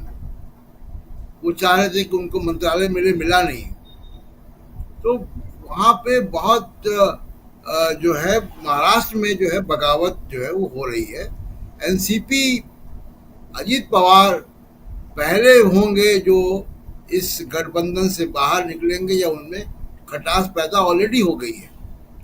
बीजेपी के अंदर वहाँ पे टॉप नेताओं में तो नहीं, लेकिन नीचे के नेताओं में पुणे में मीटिंग हुई है, उसमें बहुत आपस में एक दूसरे के प्रति बहुत कहा सुनी हुई है। तो बीजेपी महाराष्ट्र में चुनाव लड़ने के लिए अभी ऐसा चुनाव की जिसमें वो जीत के आ सके टिकती नहीं है, क्योंकि इतने ज़्यादा कॉन्ट्रडिक्शंस हैं इनके अपने अलायंसेस में और इनकी अपनी पार्टी में। तो ये बीजेपी के साथ बड़ी मुश्किल है। और आज शिवसेना का भी स्थापना दिवस है, अभी उद्धव ठाकरे का भाषण होगा, हम लोग देखेंगे कि वो क्या बोलते हैं जी। और शिवसेना शिंदे भी वो भी अपना एक स्थापना दिवस बना रहे हैं। हालांकि उनका तो वो पार्टी तो गुवाहाटी में पैदा हुई थी एक फार्म हाउस में, लेकिन बना वो भी रहे हैं। लेकिन महाराष्ट्र से ये खबर आएगी धीमे धीमे, और महाराष्ट्र में राजनीति बिल्कुल अलग ढंग की हो रही है। और वहाँ पे महाविकास अघाड़ी और खासकर शरद पवार अब विधानसभा में फैक्टर होंगे, क्योंकि 70 से 80 सीटें उनका जो शुगर केन बेल्ट है उसमें विधानसभा की आती है। और इन लोगों ने, नरेंद्र मोदी ने खुद शरद पवार पे हमला किया था, उसका रिजल्ट उन्होंने देख लिया कि 1998 से लोवेस्ट में आ गए। और महाराष्ट्र एक चुनौती इंडिया गठबंधन को पहली आ रही है। स्पीकर का चुनाव एक चुनौती होगी, उसको हम लोग अभी 5-6 दिन में ही देख लेंगे कि क्या होता है। राजीव जी बिल्कुल बिल्कुल, अगले हफ्ते हम वो तो देखेंगे ही कि इस चुनौती को कैसे खासकर एनडीए जो है वो इसका सामना कैसे करता है, जो गठबंधन है जिसकी सरकार अभी है वो कैसे सामना करता है। लेकिन उन सब के बीच अभी जो कुछ हो रहा है उस पर हम चर्चा कर रहे हैं। हेमंत कुमार जी, आपके पास आना चाहता हूं। आप कैसे देखते हैं राहुल गांधी का ये बयान, और ये बयान काफ़ी सुर्खियों में है कि विपक्ष के साथ कई सत्ता पक्ष के सांसद आने के लिए तैयार हैं, कैसे देखा जाए इसको? और क्योंकि ये चर्चा शुरुआत से ही हो रही है, जिस दिन से सरकार बनी है उस दिन से ही चर्चा हो रही है। लेकिन राहुल गांधी अगर कोई बात कहते हैं तो ये माना जाता है कि बहुत सीरियस नोट पे वो बात कहते हैं, इसलिए यहाँ चर्चा ये लाजमी है। जरा आपका नजरिया इस पे। राजीव जी, आप देखें कि जब मोदी जी चुनाव में जा रहे थे तो उन्होंने क्या कहा था, अब की बार 400 पार, और वो नारा बीच में भूल गए। चुनाव प्रचार के दौरान ही उस नारे को भूल गए थे और नारा बदल करके उन्होंने नया नारा दिया था कि फिर एक बार मोदी सरकार। और नतीजा ये हुआ कि वो अपने दम पर सरकार बनाने की स्थिति में भी नहीं रहे। तो आज की तारीख में जो अभी जो हम लोग मछली वाला चर्चा कर रहे थे, तो ये एक तरह से जो बुस्टअप है वो इंडिया अलायंस के साथ में है, राहुल गांधी के साथ में है। और ये विपक्ष भले ही सरकार न बना पाया हो इंडिया अलायंस, लेकिन इधर कोई हताशा और निराशा की स्थिति नहीं है। हताशा और निराशा की स्थिति एनडीए में है, मोदी जी में है। मोदी जी का पूरा बॉडी लैंग्वेज आप देखिए, उनकी जो आक्रामकता है, जो और वो अब तक जो मोदी सरकार का 10 सालों से जो जाप होता रहा था, अब वो एनडीए सरकार में चला गया है। और अपने सहयोगियों को लेकर के जो उनका जो बर्ताव है वो, लेकिन उसके बावजूद जो स्थिति है, जो अब राहुल गांधी आज की तारीख में जो कह रहे हैं कि हमारे संपर्क में बहुत सारे लोग हैं, तो सहयोगियों के साथ मोदी जी ने जो रवैया अपना रखा है, ये सहयोगी भूले नहीं हैं। आप चाहे तो एनसीपी को, ये शिंदे को देख लीजिए, और शिवसेना को किस तरह से उन्होंने तोड़ा, रामविलास पासवान की पार्टी को किस तरह से तोड़ा गया। तो अपने सहयोगियों के साथ रवैया इतना ही नहीं, बल्कि आप नीतीश कुमार को याद कीजिए, या पिछली बार 2019 में मोदी जी प्रधानमंत्री पद की शपथ ले रहे थे, और उस समय जो मंत्री पद को लेकर के जो विवाद हुआ, नीतीश कुमार शपथ ग्रहण के 20 से उठ करके चले आए थे, क्योंकि उन्होंने कहा था कि हम सिर्फ एक मंत्री पद नहीं लेंगे, हमको अपने संख्या के अनुपात में मंत्री पद चाहिए। तो अपने सहयोगियों का बाह मरोड़ने की रवायत तो मोदी जी ने बना रखी है। तो सहयोगी आज की तारीख में भले ही उनके साथ तात्कालिक लाभ और हानि के गणित की लिहाज से चले गए, नीतीश जी चले गए, नायडू चले गए, लेकिन ये जो साथ है, ये साथ क्या उतना मजबूत रह पाएगा? क्योंकि आपने अपने सहयोगियों को जितना अपमानित करके पिछले 10 सालों में रखा, जो उनके साथ व्यवहार था, उस व्यवहार की बिना पर अगर देखें, उसकी कसौटी पर देखें, तो ये सहयोगियों को अपने साथ टिका कर रखने की स्थिति में नहीं है, क्योंकि आपने जो कैबिनेट में जो लोगों का जो स्थान आपने दिया, जो विभाग आपने दिए, उसमें भी आप एक तरह से भेदभाव साफ दिखाई देता है। तो ये जो एक तरह से जो रिश्ता है, इस रिश्ते में बहुत सारी दरारें हैं, और ये दरारें कब चौड़ी होने लगेंगी ये कहा नहीं जा सकता है। और ये ऐसा नहीं है कि जब सरकार भी बनी है कल होकर के लोग भागना शुरू कर देंगे। इसमें ये एक ड्यू प्रोसेस में ये चीजें सामने आएंगी। लेकिन ये तय है कि जितनी सहयोगियों के साथ जो इनका रवैया रहा है, जो इनका जो कार्य व्यवहार रहा है, वो कहीं ना कहीं से इनके साथ उनकी बॉन्डिंग को कमजोर करता है। दूसरी ओर जो इंडिया अलायंस में है, नीतीश जी के चले जाने के बावजूद इंडिया अलायंस लग रहा था जैसे बिखर जाएगा, लेकिन उस इंडिया अलायंस ने कमबैक किया और चुनाव में जिस तरह से उसने अपने ये चुनाव जीता उसने। अब कांग्रेस के पास भले ही 99 सीटें आई, लेकिन वो उसका जो इम्प्लीकेशन है वो बहुत अधिक है। वो इम्प्लीकेशन लगता है कि उसके पास 200 सीटें आ गई। ये दिखाता है। आप आज की तारीख में आपको अब कांग्रेस को नेता प्रतिपक्ष का ऑफिशियल पद देना पड़ेगा। आप आज की तारीख में लोकसभा में आप कांग्रेस के सांसदों को या विपक्ष के सांसदों को उठाकर नहीं फेंकवा देंगे। आप कैमरा जो है वो लोकसभा टीवी का कैमरा जो है वो विपक्ष के लोगों से आप दूर नहीं कर सकते हैं। ऐसा नहीं कि विपक्ष के लोग भाषण करेंगे और कैमरा जो है वो स्पीकर के ऊपर केंद्रित रहेगा या सत्ता पक्ष की ओर केंद्रित रहेगा। तो ये स्थिति बदल गई हुई है। इसलिए ये राहुल गांधी का जो कॉन्फिडेंस है वो कॉन्फिडेंस निराधार नहीं है, उसका पुख्ता आधार है। और वो आधार मोदी जी खुद मुहैया करा रहे हैं, क्योंकि आपने अपने सहयोगियों के साथ जो व्यवहार कर रखा है वो व्यवहार बहुत दिनों तक उनको आपके साथ टिकाए रखने की गारंटी नहीं देता है। यहां भी मोदी जी की गारंटी मुझे लगता है कि फेल करती हुई दिख रही है। जी, मोदी जी की गारंटी, उसी पे चुनाव बीजेपी लड़ी थी और उस गारंटी का क्या हुआ। लेकिन इसके साथ साथ क्या ये गारंटी मोदी जी देंगे कि ये सरकार 5 साल चलेगी? राहुल गांधी इसमें जो काम कर रहे हैं, जो बात कह रहे हैं, उसमें कितना दम है? सुनील शुक्ला जी।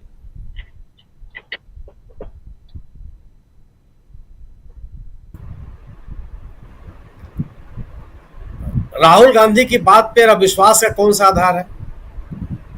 क्या पिछले चुनाव में पश्चिम बंगाल के बीजेपी के सांसदों और विधायकों ने पार्टी छोड़ करके वापस टीएमसी ज्वाइन नहीं किया? सवाल यह है कि अगर आपके साथ कोई वैचारिक विचारधारा के आधार पर तो कोई एनडीए में गया नहीं है। जो राहुल गांधी कह रहे हैं कि सत्तारूढ़ दल के कई सांसद उनके संपर्क में हैं, तो यह बात तथ्यहीन कैसे हो सकती है? जब यह सांसदों को दिखाई पड़ रहा है, उन एनडीए के सहयोगी दलों को जब ये दिखाई पड़ रहा है कि भारतीय जनता पार्टी में चुनाव जिताने की ताकत नहीं रह गई, मोदी मैजिक विफल हो गया, तो क्यों नहीं वो राहुल गांधी के पास जाएंगे? जिस राहुल गांधी ने अपनी ताकत बढ़ाई, इंडिया दल समूह की ताकत बढ़ाई, क्यों नहीं संपर्क में रहेंगे? इसमें तो किसी को आश्चर्य नहीं होना चाहिए। और जो चीजें जिससे मान लीजिए कि टीडीपी है, टीडीपी को अपने राज्य के लिए अतिरिक्त आर्थिक सहायता चाहिए, तो क्या इंडिया दल समूह की सरकार उनको नहीं देगी? नीतीश कुमार जी को राज्य अपने बिहार के लिए आर्थिक सहायता चाहिए, तो क्या अगर इंडिया दल समूह की सरकार बनती है तो वो आर्थिक सहायता उनको नहीं मिलेगी? क्यों नहीं मिलेगी?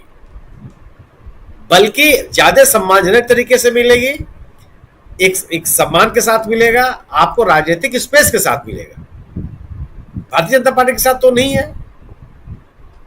ये दल इसलिए उनके साथ अभी तक इंडिया के साथ बने हुए रहे कि उनको ये लग रहा था कि आने वाले दिनों में भी चुनाव की स्थितियां बेहतर रहेंगी और बीजेपी के साथ वो लगातार अपनी राजनीतिक ताकत बढ़ाते रहेंगे। वो तो है नहीं।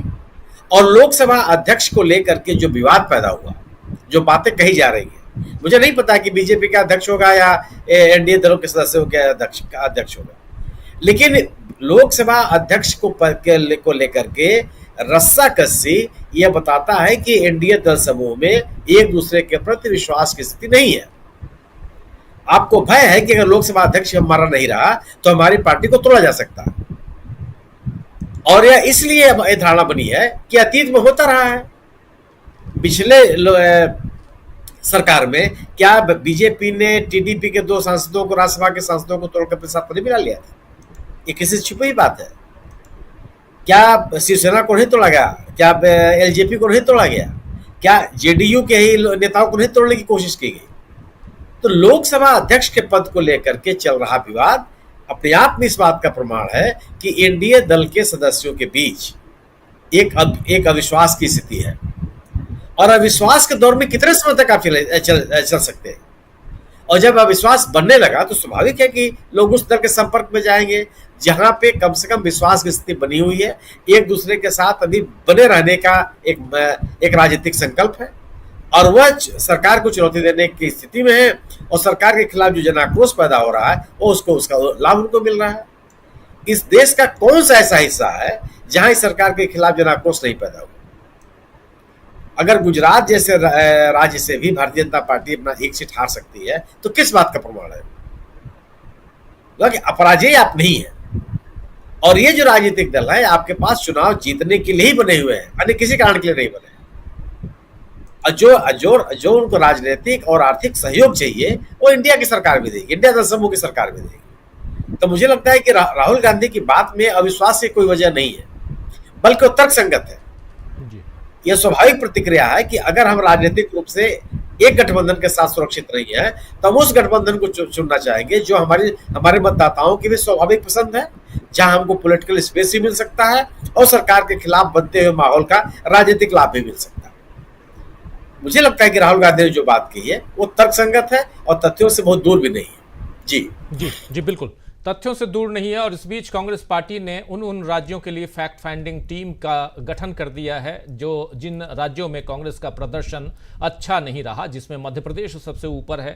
मध्य प्रदेश के अलावा छत्तीसगढ़ आप जानते हैं, और उसके अलावा तेलंगाना है, कर्नाटक है, और इधर अगर देखें उत्तर में तो दिल्ली है और उत्तराखंड है, हिमाचल प्रदेश है। इन सारे राज्यों के लिए कांग्रेस ने फैक्ट फाइंडिंग टीम का गठन कर दिया है। और कांग्रेस कहीं ना कहीं ये जो अभी आम चुनाव बीता, यानी लोकसभा चुनाव जो बीता है, उसमें इन राज्यों में अच्छा प्रदर्शन क्यों नहीं रहा उसके लिए। चलिए, अच्छी बात है, एक अच्छी खबर है कांग्रेस के लिहाज से देखा जाए। कम से कम इतना तो पता लगे कि आखिर इन राज्यों में कांग्रेस अच्छा प्रदर्शन क्यों नहीं कर पाई। आगे बढ़ें और जल्दी से क्लोजिंग कमेंट चाहता हूं प्रमोद अग्रवाल जी, और इसके ठीक बाद हम सीधे चलेंगे, देखेंगे क्या कुछ कह रहे हैं गौरव गोगोई और अपने इंटरव्यू में, वो हम आप तक पहुंचाएंगे। लेकिन क्लोजिंग कमेंट प्रमोद जी, क्या आपको भी लगता है कि कांग्रेस पार्टी यहां से और राहुल गांधी खासकर एक उस मोड में अपनी पार्टी को ले आए हैं जहां से उन्हें अब आगे की राह थोड़ी सी आसान दिखे ना दिखे, लेकिन इतना है कि हम ये कर सकते हैं, जीत सकते हैं, इस नारे को तो बुलंद करते हुए दिखाई देते हैं। और खासकर जब भारत जोड़ो यात्रा या भारत जोड़ो न्याय यात्रा हुई, उसमें राहुल गांधी का कॉन्फिडेंस ज्यादा बढ़ा है, और ये बात उनके नेता, उनके साथी अब लगातार कह रहे हैं। क्या आपको लगता है कि राहुल गांधी आज जन्मदिन पे और उससे पहले भी जो बातें कहते आए हैं अपनी पार्टी को लेकर, इस देश की राजनीति को लेकर, और सबसे बड़ी बात वो चैलेंज करते आए नरेंद्र मोदी को कि इस देश में अब वो राजनीति नहीं चलेगी जहां नफरत है, और अब दूसरी बात, सबसे बड़ी बात जिसकी चर्चा अभी लगातार हो रही थी, संविधान की रक्षा की बात, ये सब कुछ अब दिखाई देता है। जो अभी तक कहा जा रहा था कि यहां मोदी नहीं तो कौन, ये सवाल पूछे जाते थे, इसलिए भी अब इस पे चर्चा जरूरी है। क्लोजिंग कमेंट आगे हम जब अगले दिनों जब चर्चा करेंगे तो इसको और बढ़ाएंगे आगे, लेकिन आपके जरिए जरा यहीं इस बात को, इस चर्चा को समाप्त करें। राहुल जी ने एक बात सिद्ध करी है कि सत्य पराजित हो सकता है, परेशान हो सकता है, पराजित नहीं हो सकता, और झूठ के सामने सच हमेशा बुलंद रहता है। यह उदाहरण हम पिछले 10,000 सालों से जी रहे हैं इस देश कि जो सत्य के साथ है वही जीतेगा। राहुल जी ने पिछले 10 सालों में जो भी बातें कही हैं, 99% बातें वो सभी आने वाले कल में सिद्ध होती रही हैं। इसीलिए मैं कह रहा हूं कि अगर उन्होंने कहा है कि सत्ताधारी दलों के लोग उनके संपर्क में हैं, तो उन्होंने एनडीए का नाम नहीं लिया है, सत्ताधारी कहा है। सत्ताधारी का मतलब यह है कि उन्हें यह अंदेशा है कि बीजेपी में भी फूट पड़ रही है। उसका एक उदाहरण मैं आपको छत्तीसगढ़ से देना चाहता हूं। छत्तीसगढ़ में पिछले 35 साल से लेजिस्लेशन में है ब्रजमोहन अग्रवाल, पहली बार सांसद का चुनाव लड़े हैं और 5 लाख वोटों से जीते हैं, 8 बार से विधायक हैं। उन्होंने विधायक पद से त्याग पत्र दे दिया है, लेकिन मंत्री पद नहीं छोड़ा है छत्तीसगढ़ में। और वो लगातार ये चुनौती दे रहे हैं मुख्यमंत्री को कि वो उनको मंत्री पद से हटा दे तो कोई दिक्कत नहीं है उन्हें, लेकिन वो इस्तीफा नहीं देने जा रहे हैं।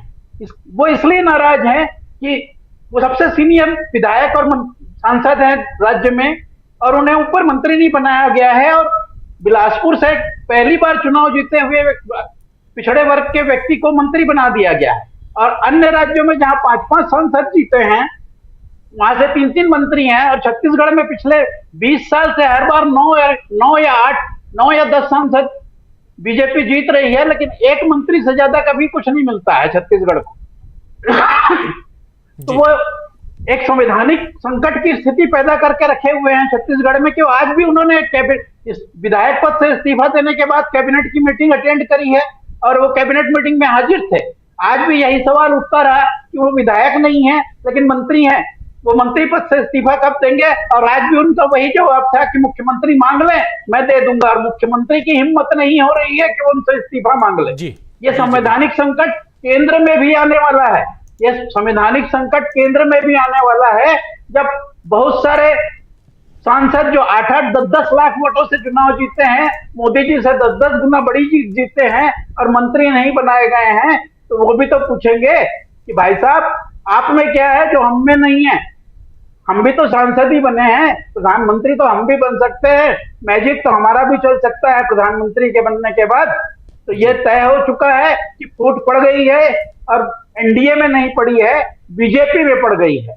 और राहुल को इस बात का बहुत अंदेशा है और शायद वो 25 तारीख से ये अंदेशा सामने भी आने लगेगा। जी, इंतजार कीजिए 25 तारीख तक। और बृजमोहन अग्रवाल जो रायपुर से इस बार सांसद चुन के आए हैं, 8 बार के विधायक और इस बार सांसद, 5 लाख से ज्यादा मतों से जीत के आए। और सही कह रहे हैं आप कि चूंकि उनको कल की तारीख 18 तारीख तक उनको भी इस्तीफा देना था, उन्होंने इस्तीफा दे दिया है, लेकिन मंत्री पद रखा है और संवैधानिक जो दायित्व है वो आगे निभाना चाहते हैं। लेकिन 6 महीने तक ये पद वो रख सकते हैं, मंत्री का पद। अब आगे देखते हैं कि क्या होता है, क्या उन्हें हटा दिया जाता है मंत्रिमंडल से, और अगर हटाए जाएंगे तो विद्रोह होगा। क्या राहुल गांधी उसी विद्रोह और ऐसे ही कई विद्रोहों की तरफ इशारा कर रहे हैं?